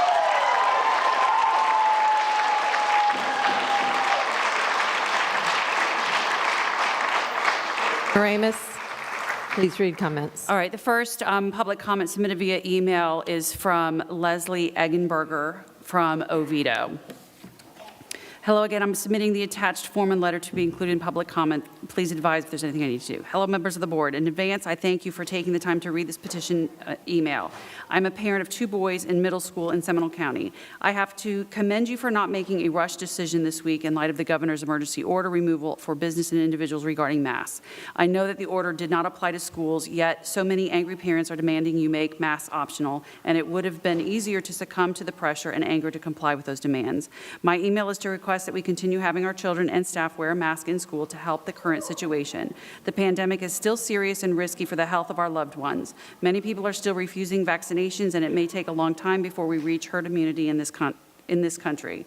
In the meantime, masks are such an easy and effective way to reduce the risk of infection. It also seems to me, and from the experience with my children, that our children are coping with masks just fine. I believe they understand the reason for them and have gotten used to them. The rates of other upper respiratory illnesses, the flu this year, are at record low in the pediatric population, which is especially helpful for those kids and teachers that are doing in-person school. I believe that this pandemic has affected us all tremendously. Of course, we all wish we could go back to normal as soon as possible. However, the only way we can do that is to have patience and care for one another. The best way we can do that is still wearing our mask, washing our hands, and staying socially distanced. I asked that not only do we end this year still with mask requirements, but also to evaluate the safety of coming back to school next year, still requiring students to wear masks. I anticipate that the minute masks are not required anymore, we will see more positive cases in the middle and high school ages, more quarantining and interruptions to academics, as well as more positive cases for the adults in school. This is not over yet, and we have to protect each other until it is safe to put our guard down. Thank you again for your time and attention. Sincerely, Leslie Eggenberger.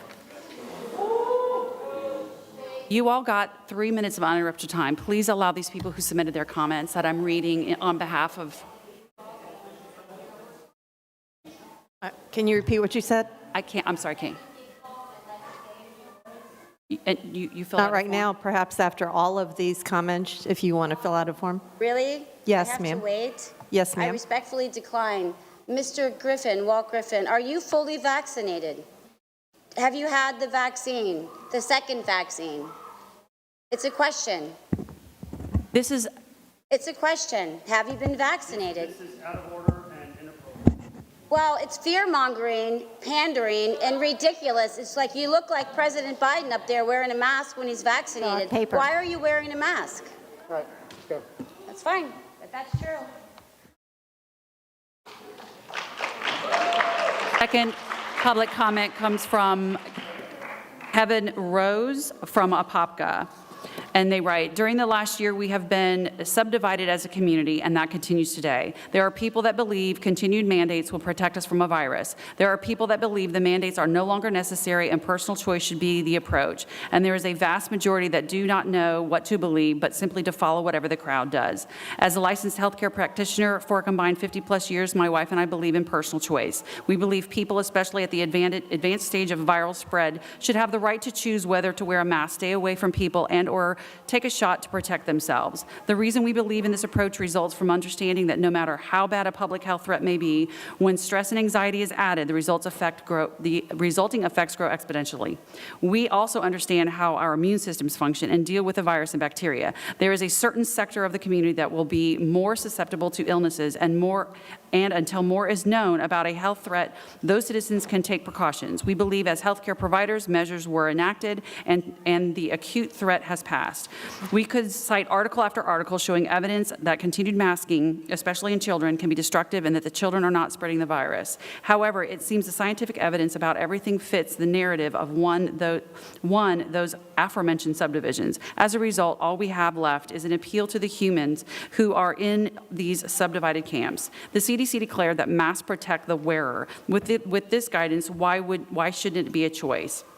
Those that are worried about transmission can protect themselves. As an aging member of this community, my fear is not whether I catch the virus or not, but how these continued and questionable mandates are affecting our children. It is guaranteed that more people will die with the virus, probably for more years to come. We believe speaking on behalf of our school children is now the way we protect the most vulnerable. Unmask the children in school and camp and provide peer-reviewed evidence that supports the alternative. I keep hearing the phrase follow CDC guidance, but the Center for Disease Control has been in business for 75 years and their guidance continuously remains ambiguous at best. Have we spoken with the other communities about their outcomes? Have we called areas of Texas and Mississippi to ask how removing mandates has worked? If you want to reduce the subdivisions, ask more questions of a wider variety of people, listen to the answers, and base decisions on a cumulative response. The next public comment comes from Robin Rose, also from Apopka. I'm a licensed physical therapist and have worked in both traditional and complementary settings. I am a diplomat, certified craniosacral therapy practitioner and educator, and have certifications in insomniac psychology. For many years, I worked at the world-renowned facility and have extensive training and experience working with physical, mental, and emotional trauma in people of all ages. I've had a private practice in Central Florida for over 15 years, which attracts people from several counties. The nature of my practice involves delving into the true feelings and concerns of children and parents I work with. Many parents are tormented by their children being forced to wear masks all day. They also have serious concerns regarding the exposure to toxic chemicals, plexiglass, and social distancing, etc. They have made the difficult decision to allow their kids to return to brick-and-mortar school despite their concerns. They feel that they have no choice. Virtual learning does not work for all families for a variety of reasons. We are all concerned for the safety and well-being of our children and the adults we entrust to care for them. However, safety and wellness encompass much more than solely preventing the possible transmission of a virus that's over 99% recovery rate. We are hearing that you are following the science and the guidance of the CDC. If you are following the CDC, then you are negligent. The CDC is very clear about procedures and donning and doffing mask hygiene, not touching your face, etc. Just look around you and it will be evident that most guidelines are not being adhered to, especially by children. If you truly follow the science, you would be discussing the plethora of research stating the potential risks and harms of prolonged mask wearing. Far more than 3 minutes allows me to share. If you are following the science, you would be aware that the consistent research shows that the spread of COVID in schools and secondary transmission rates in adults and children are negligible. As educators, you should also know the science regarding the vital importance of mouth and face expression in learning, language development, safety and social connections, and the challenge mask presents to all children, but especially those with special needs. If you are following the science, you know that the rates of reported stress, anxiety, and depression have escalated exponentially among children.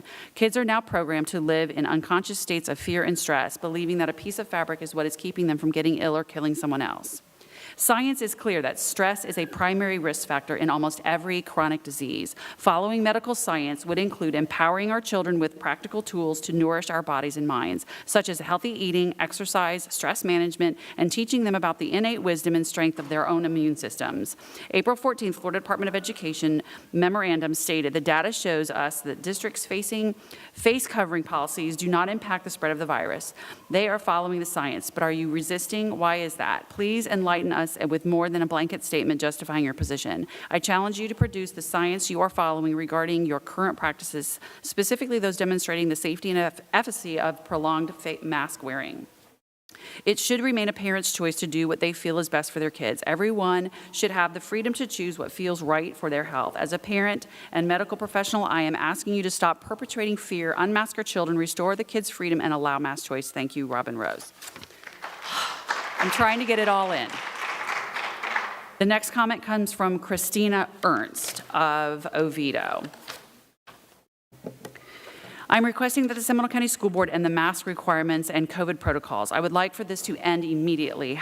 However, if not, then a concrete date needs to be announced well before the start of next school year. Several other counties have already done so, and there should be no exception for Seminole County. According to the Florida DOE website, for September 6, 2020 to May 1, 2021, there have been 2,489 positive COVID cases in Seminole County schools, which include students, teachers, and staffs. The Seminole County government website states that student enrollment for 1920 is more than 68,000. I'm sure these numbers have fluctuated, and of course, I'm not certain on the numbers of staff nor teachers employed by the county, but using those numbers, I I have above that would equate to 0.036 of the school population. These are an alarming number that are still enforcing masks for over 6 hours a day on our students. I am very curious to know exactly what data the school board is using to continue their COVID policies, or perhaps are the teachers' unions deciding the policies and standards. On April 14th, 2021, a memorandum was sent out to all school district superintendents from the Florida Department of Education.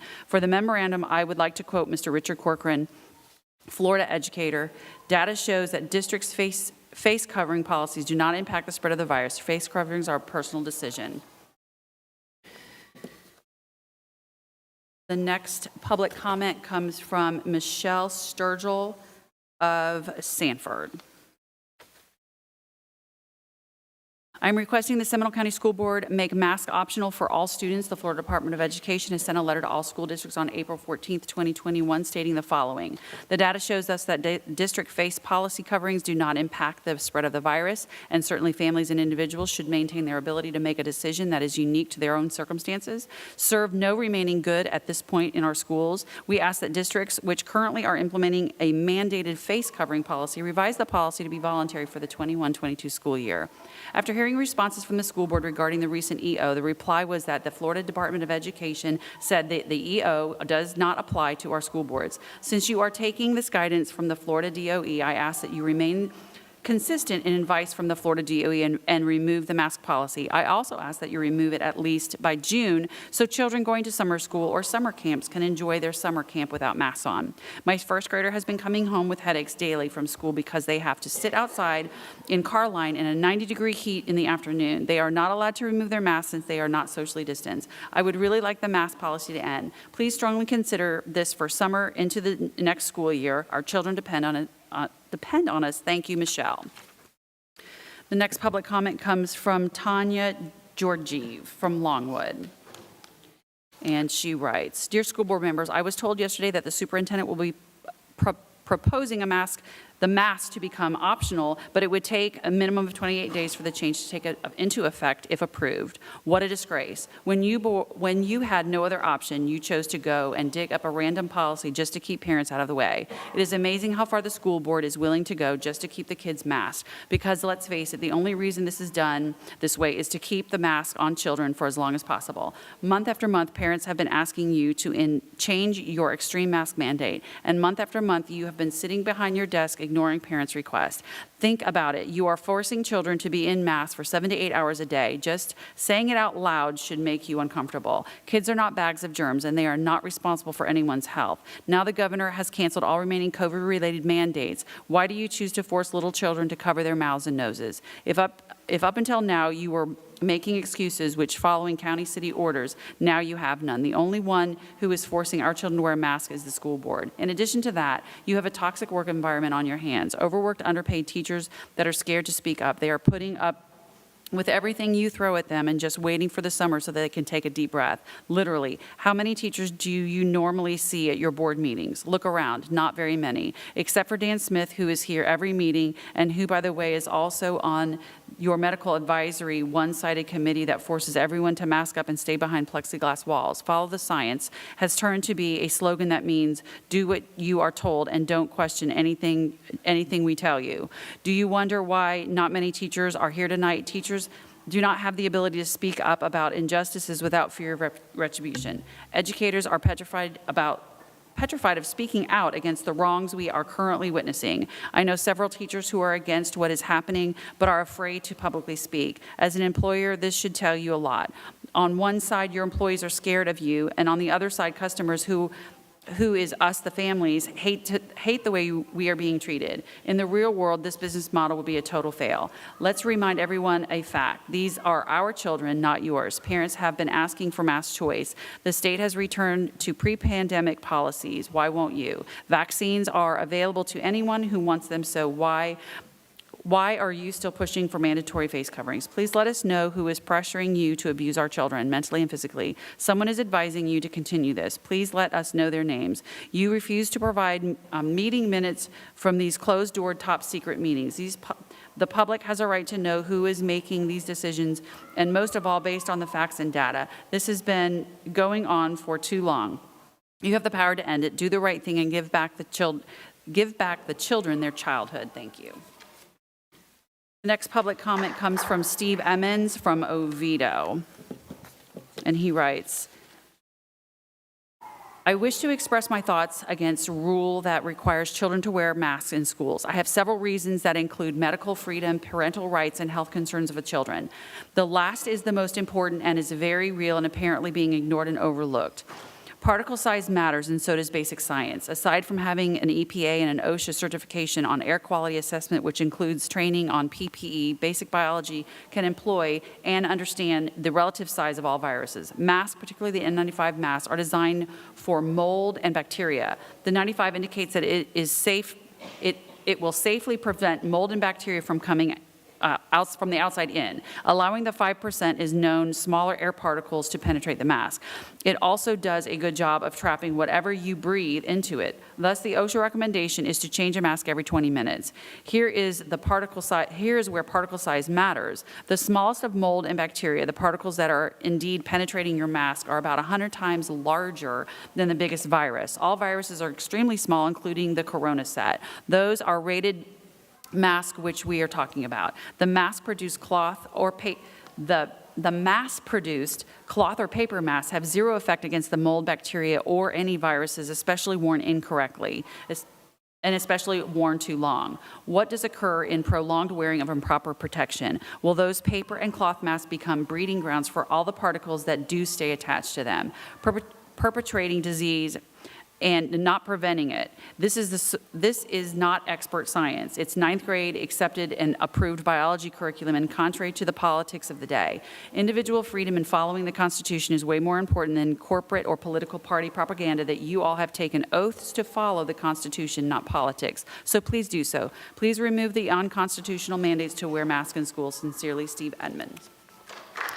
The next public comment comes from Kinsey Roundy from Oviedo, and she writes, as a new parent in Seminole County School District this year, to say I am disappointed is an understatement. The district came highly recommended and has some great school ratings, but after the last few months, the board has proven to me who they really work for. You are not listening to the parents, and you are using our children as pawns in a power game. In doing so, you have awakened a movement in the hearts of parents who are now fighting nonstop for the rights of their children. We moved here from out of state in August and didn't know a single person in over 1,000 miles. We decided as a family to put our 4 children in face-to-face instruction because of their desire to make friends.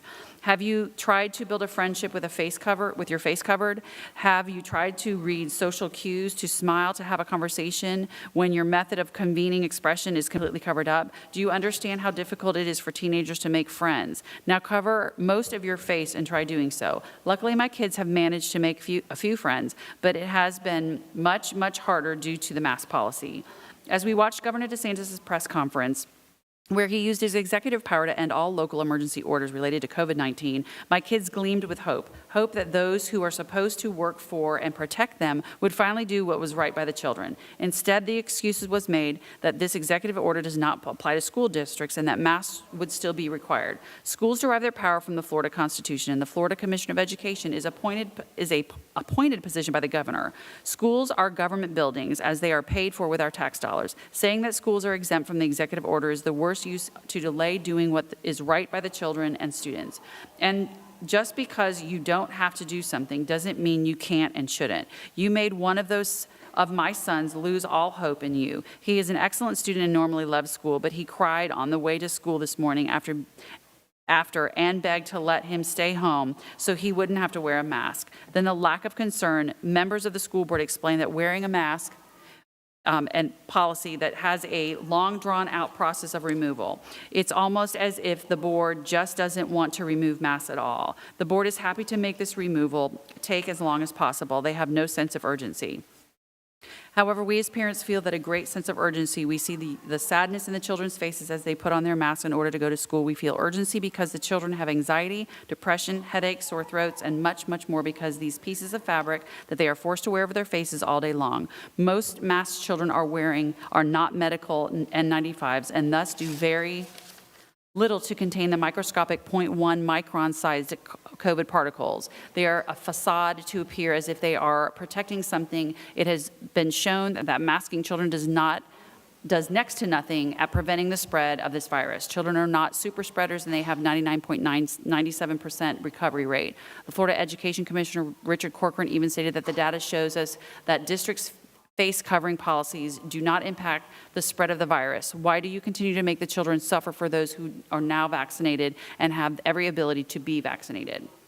Children should never have been masked, but now more than ever, they should be given the right to go mask-free. We are freedom of choice because should never be a one-size-fits-all approach to health. The school should not be making health choices for our children. Parents should have the sole responsibility and right. Along with that, we do not want to take the right away from parents who believe that it is in the best interest to keep their children masked. This is why we call on you now to make masks optional. We are paying attention, and you are providing who you are and who you work for. We are the ones who voted you in, and we have the power to vote you out. Do the right thing by children whose job it is to protect. Do not stall. Do it now. Thank you, Kinsey Roundy. The next public comment comes from Shelby Jones from Oviedo.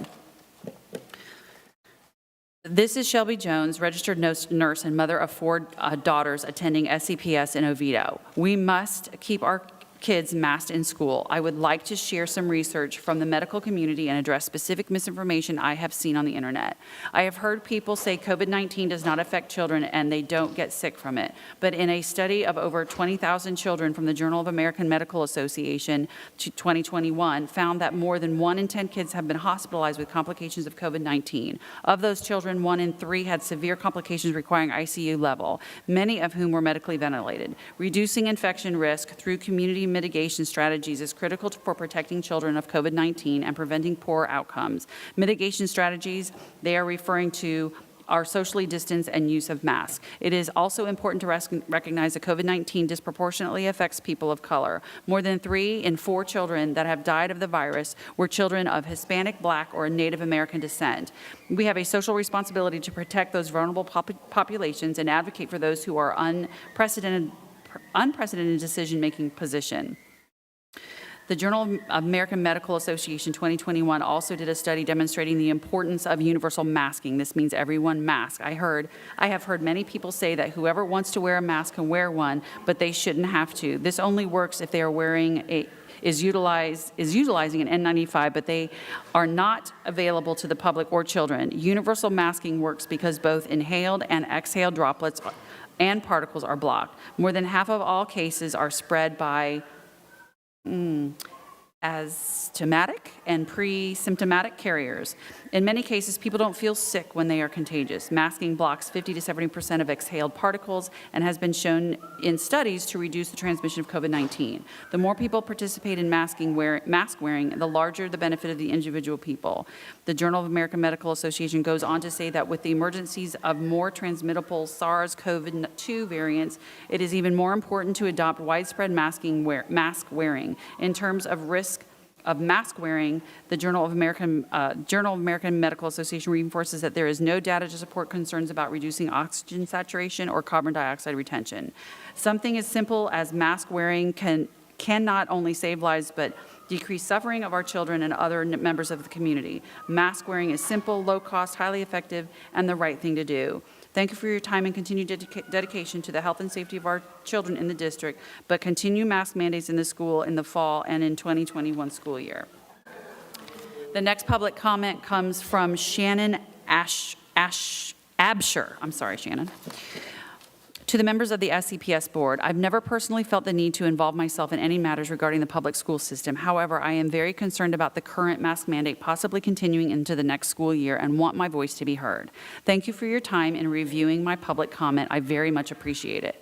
I am advocating for the removal of mask mandate for the Seminole County Public Schools in the 2021 school year and beyond.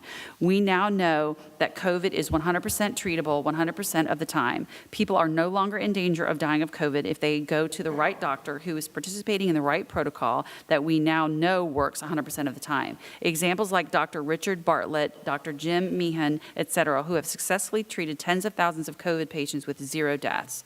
The evidence also shows that masks do nothing to protect us and are actually putting us at increased risk for COVID, and for many additional reasons described below, are harmful to our children's health. Jim Meehan, MD, wrote an article entitled Why Wearing a Mask Makes Healthy People Sick, Evidence-Based Analysis of Why Masks Are Ineffective, Unnecessary, and Harmful. You can download a copy here. These comments were sent to you with links.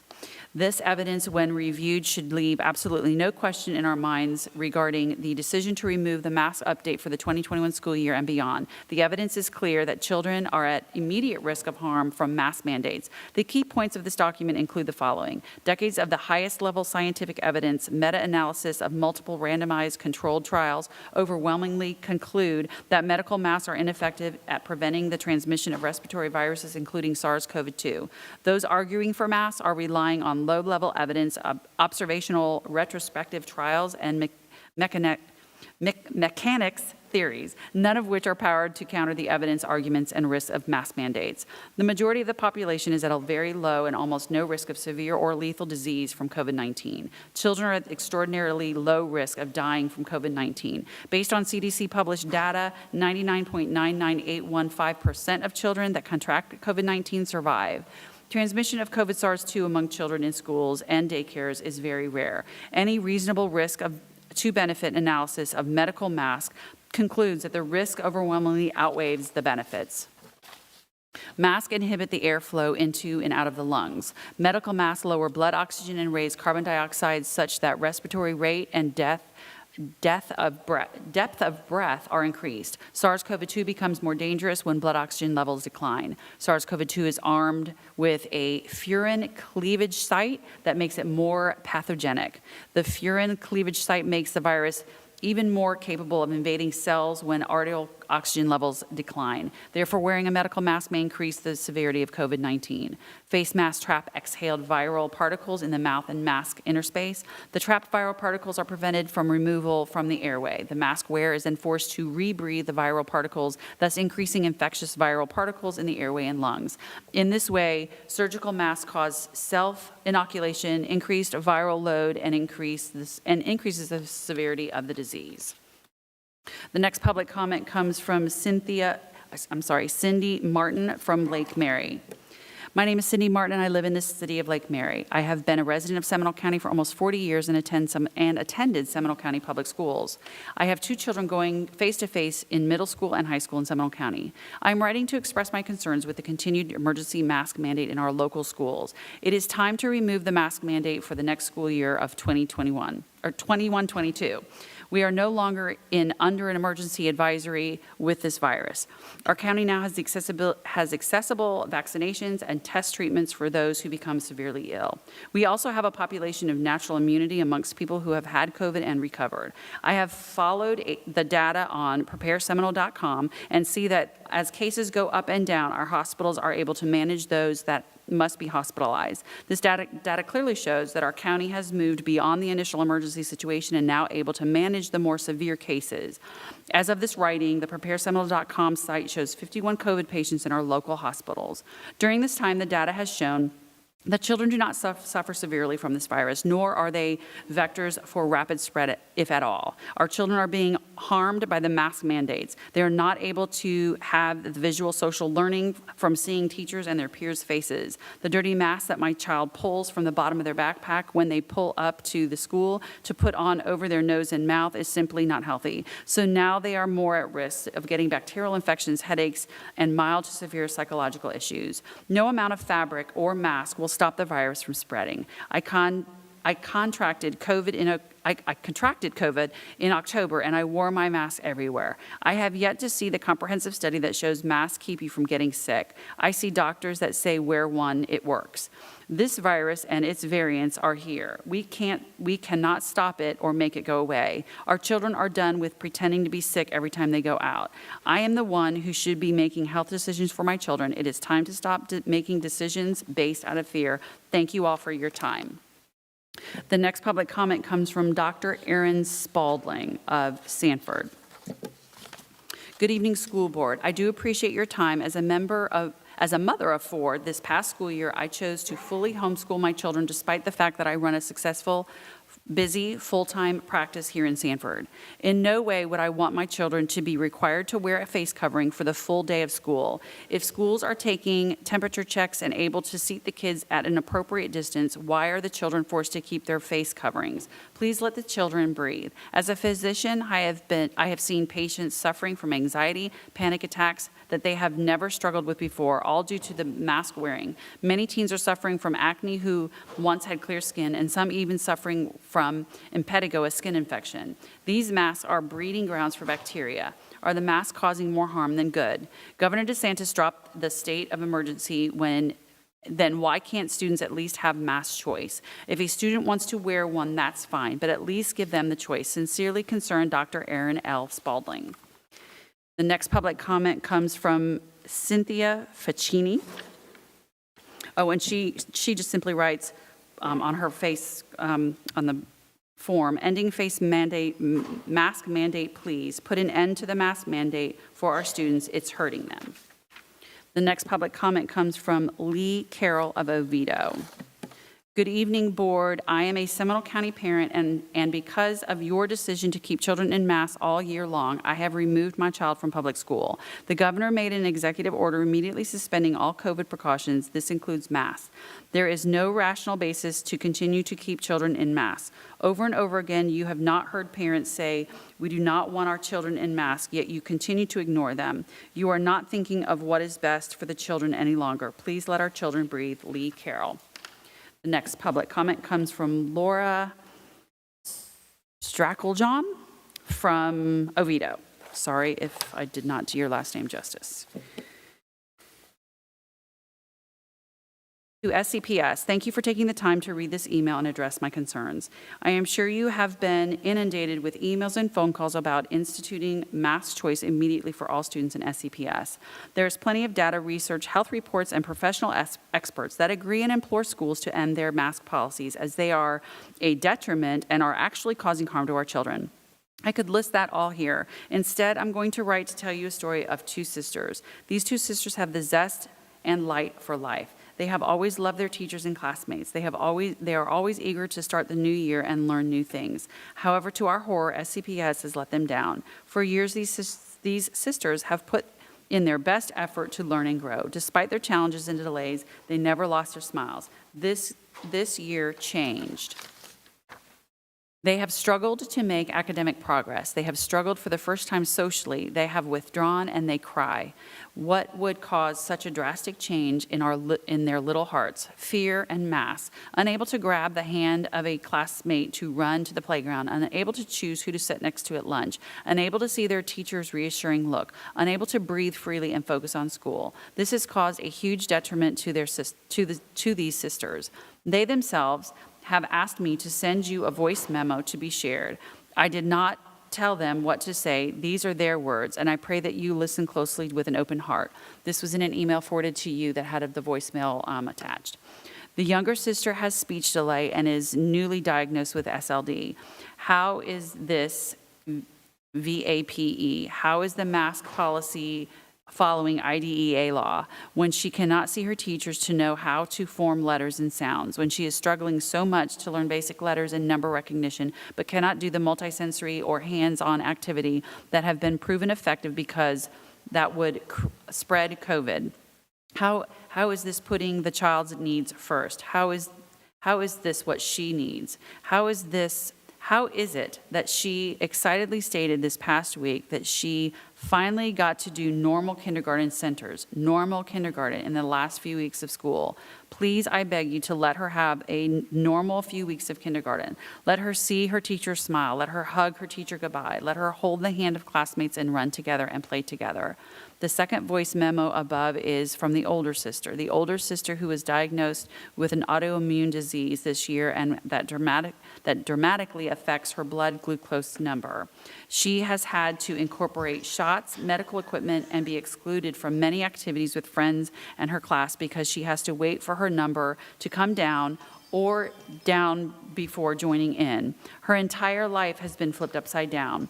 She has medical devices she had to wear 24/7, 365. She also has dyslexia, and tries harder at school than anyone I know. She has handled the ups and downs of her diagnosis with acceptance and keeping her smile. What has she broken down many times about? Not school, not dyslexia, not type 1. No, it's masks. Again, she cannot hear or understand what the teacher says all the time. She struggles to breathe with them. She's begged me to write and even call the governor herself to request to make mask a choice. Why? She wants to learn. The next public comment comes from, and I'm afraid I can't read the name, Marcy Hickman. Please end the mask mandate in the school system immediately. They are doing more harm than good to our students and staff, as noted in the Surgeon General and DeSantis' recent executive order. Surgeon General Dr. Scott Rifkes issued the public health advisory stating that continued COVID-19 restrictions on individuals, including long-term use of face coverings, and withdraw from social and recreational gatherings poses a risk of adverse and unintended consequences. Do not prolong the adverse consequences under the guise of lawmaking policy. We are aware that there is a way to end the mandates immediately based on Policy 8421. Policy 8421 provides a way for the superintendent to change the procedures and processes used to implement the efforts of face coverings. The law may not allow him to directly change the policy immediately, but he can modify its enforcement based on 8421. We can read in sections 12 of Policy 8421 the following. The superintendent will establish procedures regarding face coverings for staff, students, and visitors, and may modify any procedures and processes used to implement the efforts contained in this emergency rule, so as to align efforts and actions with the prevailing conditions and local circumstances related to COVID-19, as well as any additional or amended guidelines issued by Seminole County Health Department, CDC, and other health authorities. The other health authorities would be what I mentioned above. The Surgeon General, Dr. Scott Rifkes, has stated long-term use of face coverings and other COVID restrictions pose adverse risk and unintended consequences to our young. It is reprehensible to keep these policies in place based on what we now know. End them tonight. Modify any procedures and processes used to implement the face mask. The next public comment comes from Allison Preda of Longwood. I support removing the emergency mask mandate for our schools. I understand the school mask mandate will not be lifted this school year. I also understand that there are parents that sent their children to school and teachers that decided to be in the classroom because masks were mandatory, and I respect that. I appreciate that Seminole County has made the bold decision to open schools last fall when many other districts in our country only had an online option. Thank you for starting to listen to our community and begin the discussion on removing the emergency mask mandate. It is time to end the mask mandate after the last day of school on May 26th. After over a year managing this, we have better therapeutics and a better understanding of this new flu virus. All high-risk adults now have had the ability to vaccinate, including our wonderful teachers. Medical studies are showing the vast majority of children are not spreading nor being affected, and over a year later, Seminole County still has a 98.6% recovery rate. Conservatively and not accounting for the vast amount of undiagnosed and asymptomatic COVID cases, which would make this recovery number even higher. Science is showing us children are not the vectors, and in fact, mask wearing harms them more than protects them. Young children can't see their friends and teachers' expressions, and it is impacting their ability to learn and read and speak correctly. Teen suicide rates are skyrocketing. This by itself is unconscionable and should make everyone think long and hard about the impacts our choices in managing this virus is having on our youth. Our own Florida Education Commissioner, as well as many doctors, have requested the lifting of mask mandates at this time. Pinellas and Santa Rosa County school boards are ending their mask policy after the last day of school. Several Florida counties have already had discussions and are close to announcing ending the mandates after the last day of school or during the summer. Volusia, Manatee, Lee, Lake, Marion, Pasco, and Escambia. In Escambia County, the staff poll showed 85% of staff agreed that masks should not be mandatory next year. A parent poll showed similar results, 85%. All year long, beside the negative psychological effects of wearing a mask, my children have not been able to do science projects, creative performances, field trips, interacting with other classes besides their own, deep dive group projects such as Native American habitat builds because of social distancing requirements. These are vital growth experiences children need. While the teachers normally would have had a more robust curriculum, their hands have been tied and solitary activities are the norm. I understand it in the beginning of the year, but now that we know this virus does not affect children in any significant way, and all of our teachers that want to get vaccinated have had the ability, life needs to go back to normal. From one parent to another, this has to end now. Below is an article that analyzes states and counties with mask mandates versus no mask mandates. There shows an increased amount of cases in counties and states with mask mandates versus those without. The mask and complete change of routine social distancing and removal of most fun school activities is not needed anymore. Some common sense dictates that when we know better, we do better. Again, I'll say, don't let the curse be worse than the problem itself. The next public comment comes from Brent White of Oviedo. I write to inquire of the continued face mask policy, which is still in effect upon our county's students. Regarding the masks, there is no evidence that they are statistically significant to reduce the spread of COVID-19. Any simple graph of various municipalities or states with varying levels of mask adherence will demonstrate this. There is simply no correlation between more masking and reduced spread of COVID-19. As you are aware, Governor DeSantis recently issued the Executive Order 21-102, which rescinds all local mandates regarding COVID-19. The order states the following emphasis needed. In order to mitigate the adverse and unintended consequences of the COVID-19 emergency and to accelerate the state's recovery, all local COVID-19 restrictions and mandates on individuals and businesses are hereby suspended. This order eliminates and supersedes any existing emergency order or ordinances issued by the county or municipality that imposes restrictions or mandates upon businesses or individuals due to the COVID-19 emergency. Recent interpretations by the Florida Department of Education and local school boards have stated that this executive order does not apply to school boards. I understand that local school boards are not under the direct control of the local county, but seeing how local school boards receive close to 50% of their funding from local sources via local property taxes, I fail to see the main distinction. Any decision by the board to keep the face covering policy in place is in defiance of the intent of this executive order and hiding behind the technicality. Children are the least affected by this virus and the least to spread it. Almost everyone agrees on this. However, in the state of Florida, they are currently the only ones required to continue wearing masks per local government school rules. This policy is hurting children and teaching them that they are mindless, faceless drones and that their fellow human beings are dirty vectors of disease to be feared. It's psychologically harmful. I understand that the school year is ending soon and board members may find it easier to simply do nothing and let the current policy expire. This would be an effect of cowardice and that would be remembered in coming elections. Please end the mask policy effective immediately. Do it now. Sincerely, Brent White. The remainder of my public comment, which is 8, we received while we were in work session, so I need to read them off my laptop because I did not have the opportunity to print them. And the next comment 19 comes from Leah Niles. Wrong mouse.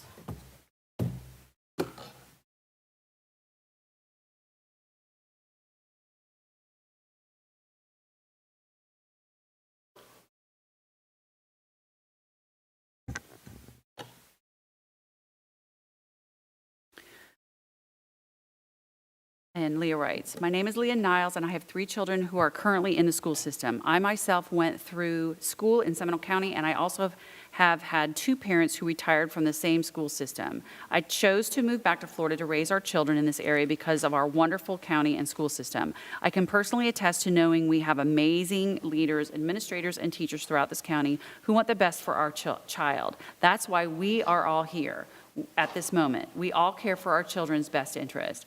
With that said, we have all gone through an unprecedented year of unknowns, lots of anxiety, and many precautions. I applaud the school board for finding new ways to continue to teach our children safely and create new avenues for families to make the best choice for their children. But now we are at a point where the school year is ending, a vaccine has been approved for those who want it, and a governor who has lifted all emergency orders on face masks.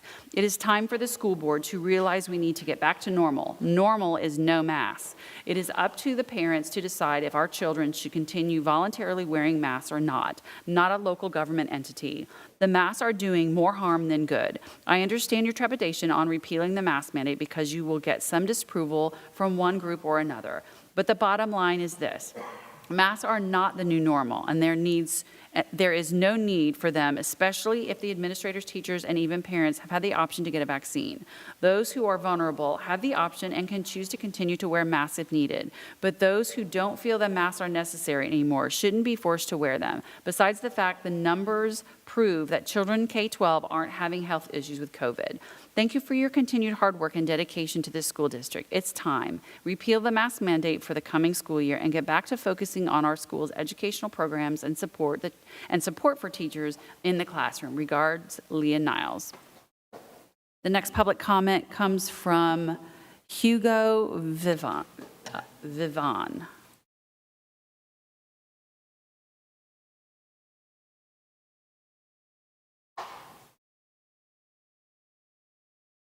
The reason I'm writing this letter is due to the mandatory face mask policy 8421 that is still in place in our schools. As to my knowledge, our governor has never issued a mask mandate. However, many Floridians continue to wear one because of all the fear-based misinformation given by the mainstream media, fake news, government authorities, CDC, the WHO, and etc. regarding the coronavirus COVID-19.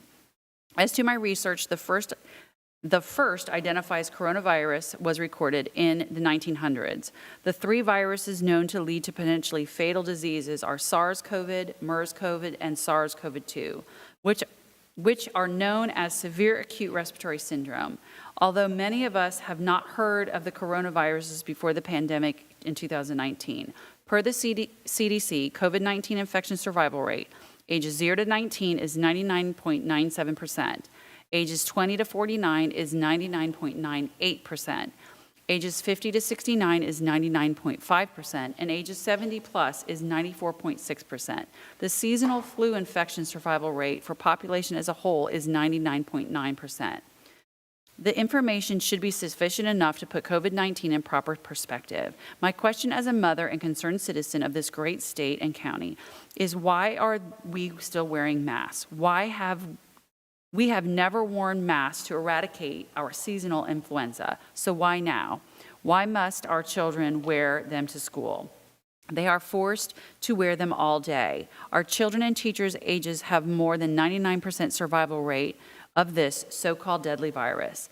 But still, Seminole County Board has not taken action to stop this nonsense of mask mandate at our schools. Why haven't you elected people done something about this? All these rules in place: wear masks, stay 6 feet apart, stay a foot apart in the lunchroom, carry your desk shield from class to class, no drinking water from the fountains at school, friends and neighbors you play with all the time. You are not allowed to play with during recess if they are in a different class. Because of the deadly virus, COVID-19, you must stay at your desk with your mask on behind a plastic shield. If they take off their mask to breathe fresh air, they get in trouble. Really, these rules don't make sense, which in the end causes confusion. We didn't have these rules in place for our flu season ever, and this virus is the same survival rate or less. Do you realize that our children go to school now and are treated more like prisoners than students? School is supposed to be a fun place for our children to learn and engage with their teachers and students alike. This is where our children make lifetime friends, but instead now we throw masks on them and send them off to school to see a place they no longer recognize. They see no smiles, no hugs, no high fives, no emotion at all. As human beings, we are emotional creatures. We are motivated and activated by our emotions. Emotions are the driver of behaviors. They automatically tell us what's important and unimportant. We are guided and controlled by our emotions and exemplified with fight or flight responses. Our emotions are linked to specific hormones that affect human emotions. There are 6 emotions known as the primary emotions: happiness, sadness, anger, fear, surprise, and disgust. These 6 emotions are so special. Not only does everyone make similar facial expressions for the 6 primary emotions, but we all have very good understanding of these 6 facial expressions. Why is it that the only emotion we are teaching our students is now fear, fear, and more fear? Really? Step back for a second and analyze this mask mandate. This is causing our future leaders, our children, our prized possessions, more harm than good. My son's teacher in a conference call mentioned to us that she has never had students unable to focus in her class like this school year. She went on to say that the attention span of all her students have dropped dramatically. I wonder why. Lack of oxygen from wearing masks all day. Sincerely, Vivian Valdez de Posada. The next public comment comes from Sabrina Dickinson. Dear Superintendent Griffin and School Board, thank you for adding this important topic to the agenda today. We truly appreciate your focus on this issue. I'm a parent of 2 children in Seminole County, both with special needs. I am writing you today to ask that you use everything within your power to remove the mask mandate for children in Seminole County schools. Health experts have been brought to meetings to speak, and not one has used any actual peer-reviewed research on the effectiveness of masks. Governor DeSantis brought in a medical panel who say masks are not effective for SARS-CoV, and the Education Commissioner has asked you to consider making mask choice. No mental health experts have weighed in on this topic since your reopening plan was created. This mask mandate is hurting our children physically and emotionally. It's hurting my children who cry daily and have ongoing headaches, acne, and exacerbated sinus problems due to excessive mask wearing. Many physicians already know that masks increase the work of breathing. Masks improperly worn or worn for long periods are susceptible to bacterial and fungal contamination, and fragments of cotton fiber on the insides of their masks can be inhaled and set up as chronic inflammatory processes. According to the Education Select Committee of the UK government, children wearing masks in the schools had a 161% increase in sleep issues, 63% increase in loneliness, and 27% increase in self-harm since the pandemic began.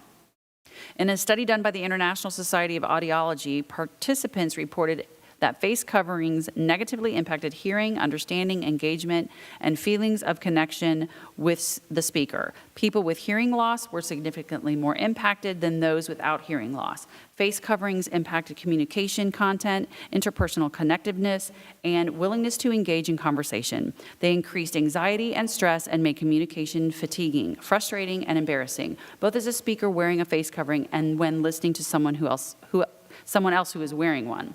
Summer weather is here. 95 degrees is too hot for a child to sit waiting in a car line now at summer school or for a child at summer camp. End it now. Give mask choice.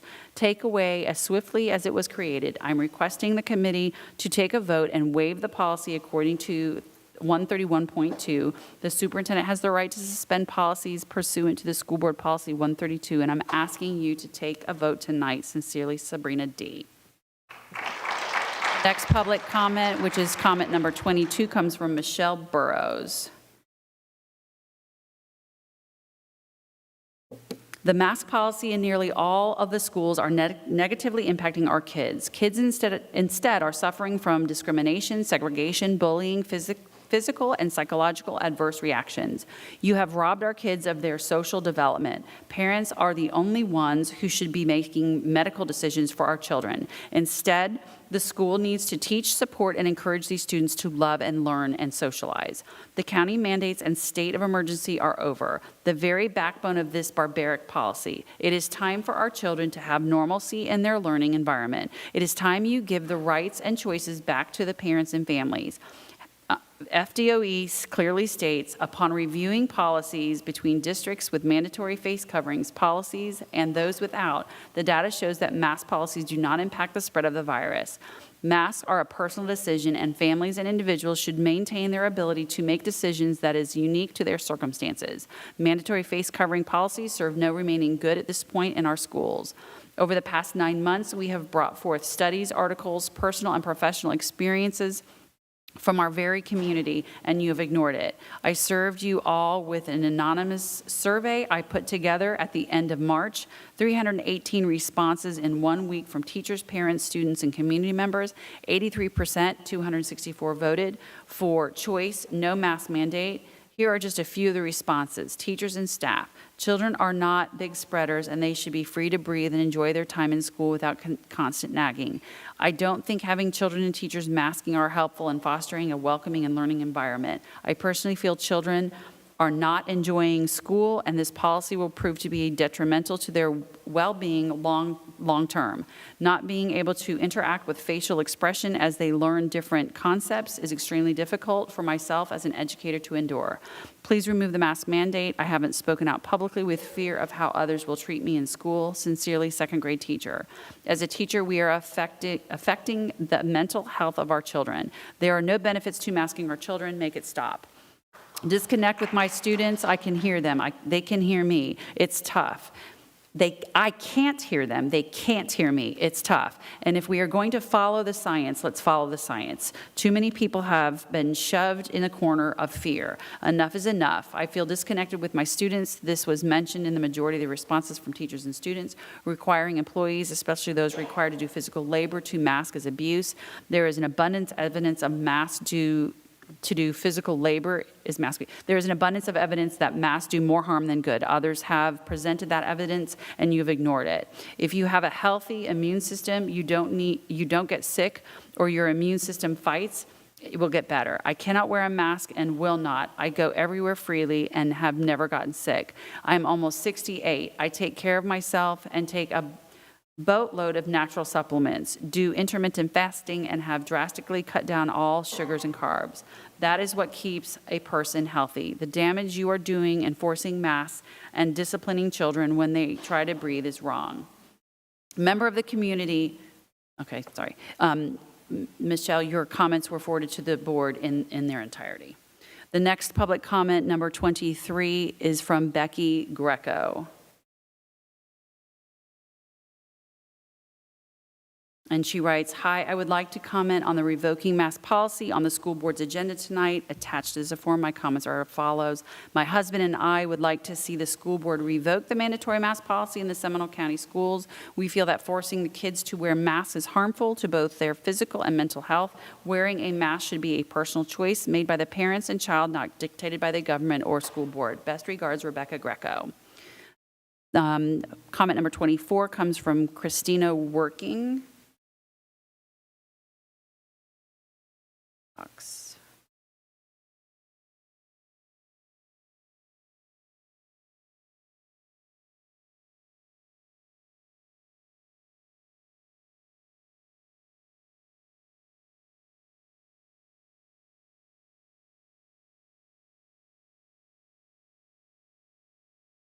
I'm having a difficult time finding her comments.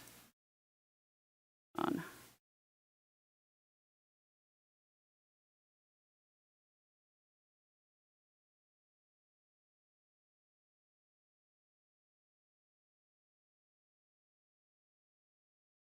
All right, I'm going to have to circle back with Christina Working's comments.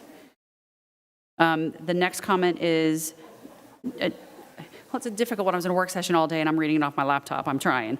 Natazia Todor is the next public commenter.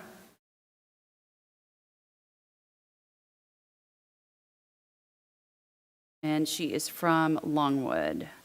And her comments read, Dear Chairman and board members, I would like to address the board to consider changing the current policy mandatory face coverings masks during COVID-19 emergency at the work session scheduled on June 1st, 2021. The policy is outdated in light of the recent developments, which includes the governor's executive orders to ease restrictions for local governments, as well as continued development of the vaccines. Vaccination is now available to kids 12 and up, and I am sure the age group will continue to be lowered in the coming months.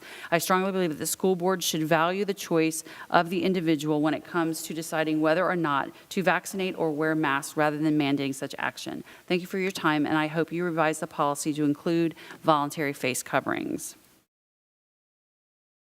And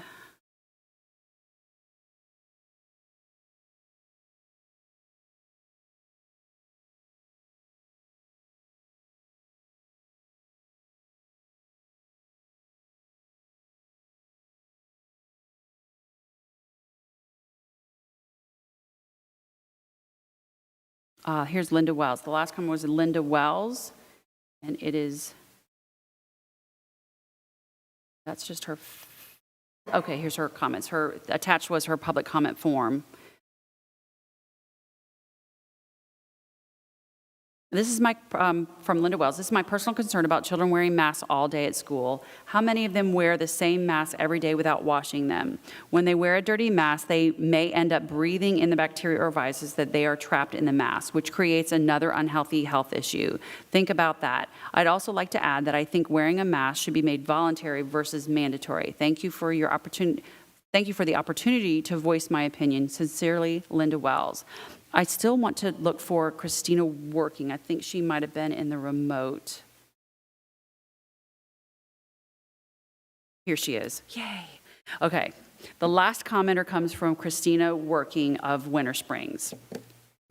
The school board has heard all the pleas from parents and children to remove the mandatory mask. The school board has heard all the science-based reasons why it's harmful and ineffective for children to continue wearing masks and social distancing, yet it continues. There is no emergency anymore. People are not dropping dead all around us from COVID-19. There is no state of emergency anymore. We have treatments and preventatives for this virus. Why is the school board being so controlled over the issue unless there is an illogical fear, money involved, or an unknown factor being withheld from the public? Our governor said all people are to go back to normal. This means remove the signs, the masks, the plastic dividers between desks, temp checks, and the social distancing.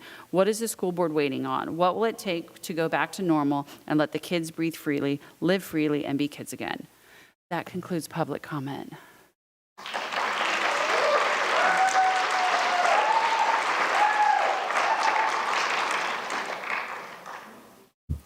Pardon?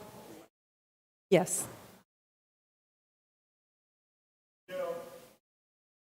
Dr. Griffin, do you have a recommendation on the consent agenda? Okay, my recommendation is that the consent agenda be approved as presented. Thank you. Is there a motion to approve? So moved. Second? Second. Any discussion? All in favor signify by saying aye. Aye. Aye. Aye. Any opposed? Motion passes. Thank you.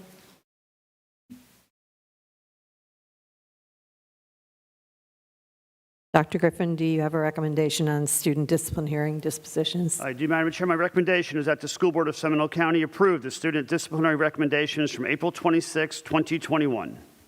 Thank you. Is there a motion to approve? So moved. Second?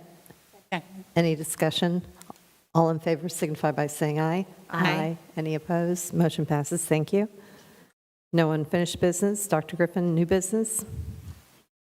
My recommendation is that the School Board of Seminole County grant preliminary approval and permission to advertise the proposed repeal of School Board Policy 8421, mandatory face coverings, masks. Thank you. Is there a motion to approve? So moved. Second? Second. Discussion.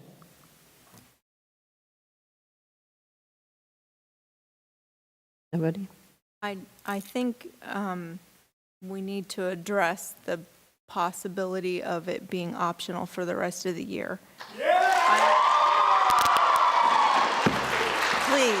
Please. Listen, there's so many different issues here, and I just think that we need to talk it through, whatever end we get to. It's a slippery slope to not enforce a policy. It starts the process of other policies not being enforced, and so I want to have that open discussion here of what it looks like for the next couple weeks of school. So I would like to open that up for discussion amongst us. May I first ask Mr. Johnson, is it possible, is there authority for Dr. Griffin to lift it immediately?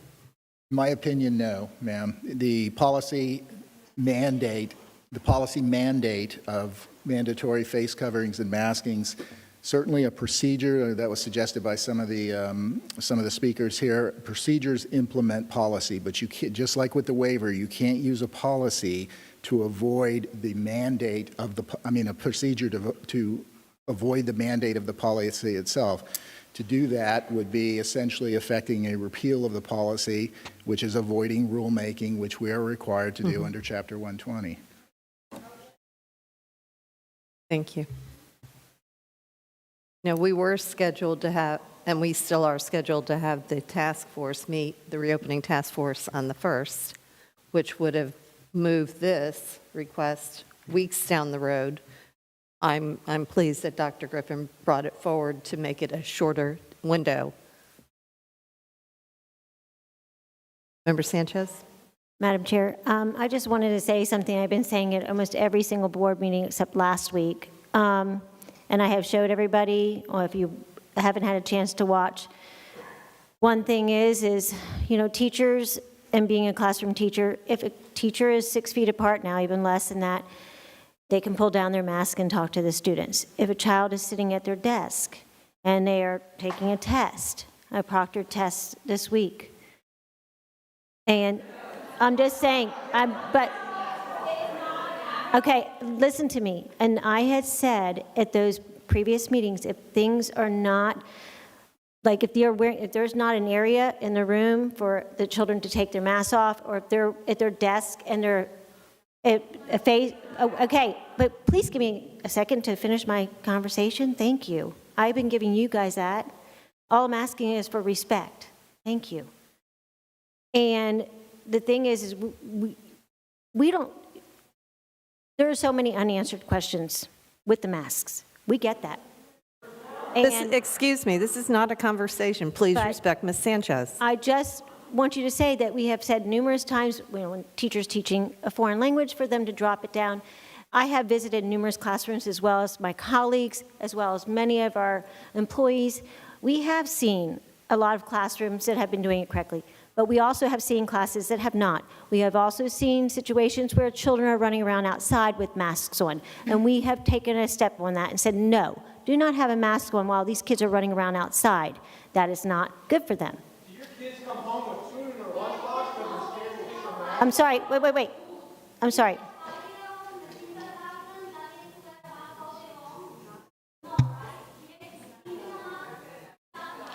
Do we have any further discussion, board members? I'm done with the discussion. Tina. Member Calderon? Well, Mrs. Pennick asked a question, so I just feel that this part of the agenda is for us to discuss so we can come up with the best decision possible for all children. And I just want to pause for a second, first of all, to say thank you all for coming. And we did hear you. We did listen to you. I've read every email that has been sent, and I appreciate it. And I know it's a very emotional issue. And I am just so grateful that maybe we should pause for a moment, that we have a great governor that opened this state up. And I'm proud to say that we were one of the first school districts to open face-to-face. There are still schools in this country that aren't open. And that is even worse, in my opinion, than having mandatory masking at this point. You asked how perhaps we are making this decision-making process. I can only speak for myself. I was waiting for the county commission, as many of you perhaps were at that meeting a few weeks ago, for them to get rid of the county mandatory masking, because knowing that our schools are in Seminole County.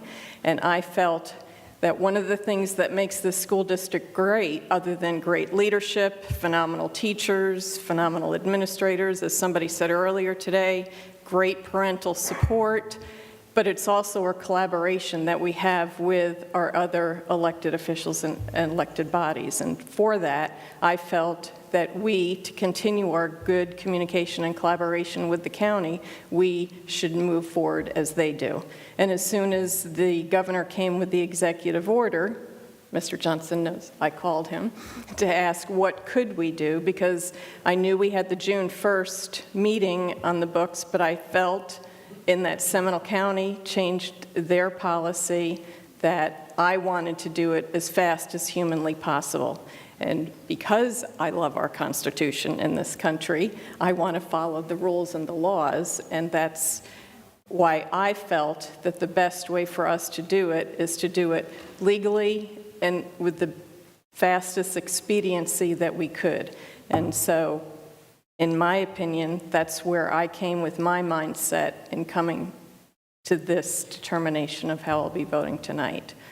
But Mrs. Pennick, you know, I'm a little concerned of that slippery slope that you talk about, because I do believe in the laws of this nation, and this is a law that we're following here internally, but I would love to hear what the rest of you think, because that's what we're here to work as a team to do what's best for children. And I know there were a lot of comments tonight, but from the bottom of our heart, all 5 of us are mothers. I mean, and I don't think any of us ran for this office because we don't like children. We want to do the best that we can. And so that's why I'm glad we're having this discussion tonight, and I applaud the superintendent for making this recommendation. I also shared with Dr. Griffin that I was interested in looking at what the county, when they were going to roll back their ordinance, so that we could hopefully be in step with them. But their policy may dictate differently than ours as far as timing and advertising goes. You can't compare agencies. Dr. Griffin, who could give us the timeline if we vote yes tonight for what it looks like for advertising and things? And it might be Jill. Don't mind. I'm ready. So if this gets approved this evening, it starts the process for preliminary approval. So I will send an ad to the paper, a notice of policy repeal to the paper tomorrow. Now, the newspaper, the Orlando Sentinel, has their own guidelines. So the soonest that they can put it in the paper is Friday. So it'll run Friday, and then Saturday starts the 28-day clock. So you start counting 28 days. After the 28th day, the next scheduled board meeting we have is the 22nd. So when it comes back on the 22nd, it will be finally adopted and go in effect. Thank you. Do we have an idea of what the county has? I understand they didn't revoke their policy because it was voted 2-3, but do we understand, or do we have we heard of how they're enacting the governor's executive order preempting all local control over executive orders, which is a whole different issue? So I would like to hear what the county is doing so that maybe we could be succinct. I'll let Mr. Johnson address it, but I know that they had to follow the executive order. We have a different policy that we have to follow. I mean, that's exactly right. The ordinance, I mean, the executive orders clearly apply to the county and to municipalities. In fact, as we discussed, FDOE agrees with that interpretation as well. So that gives them the ability to stop enforcement, to revoke the ordinance immediately because it has been overruled by the governor by executive order. It's not the case for the school board with its policies. That's why we have to go through the rulemaking process to repeal our policies. Madam Vice Chair, if I can Yes, speak. Member Krause. I spoke to Alan Harris, the Director of Seminole Emergency Management, over the weekend. He suggested during the phone call that Chairman Zembauer had made the recommendation that once we get to 50% vaccination, that they could remove the mask.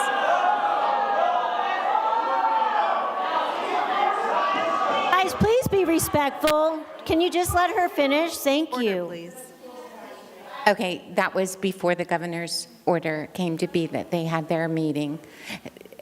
Since we expect, he also anticipated that the vaccines would open up for children 12 to 15 for those who wanted it within the next week or so. And then that would change the percentage,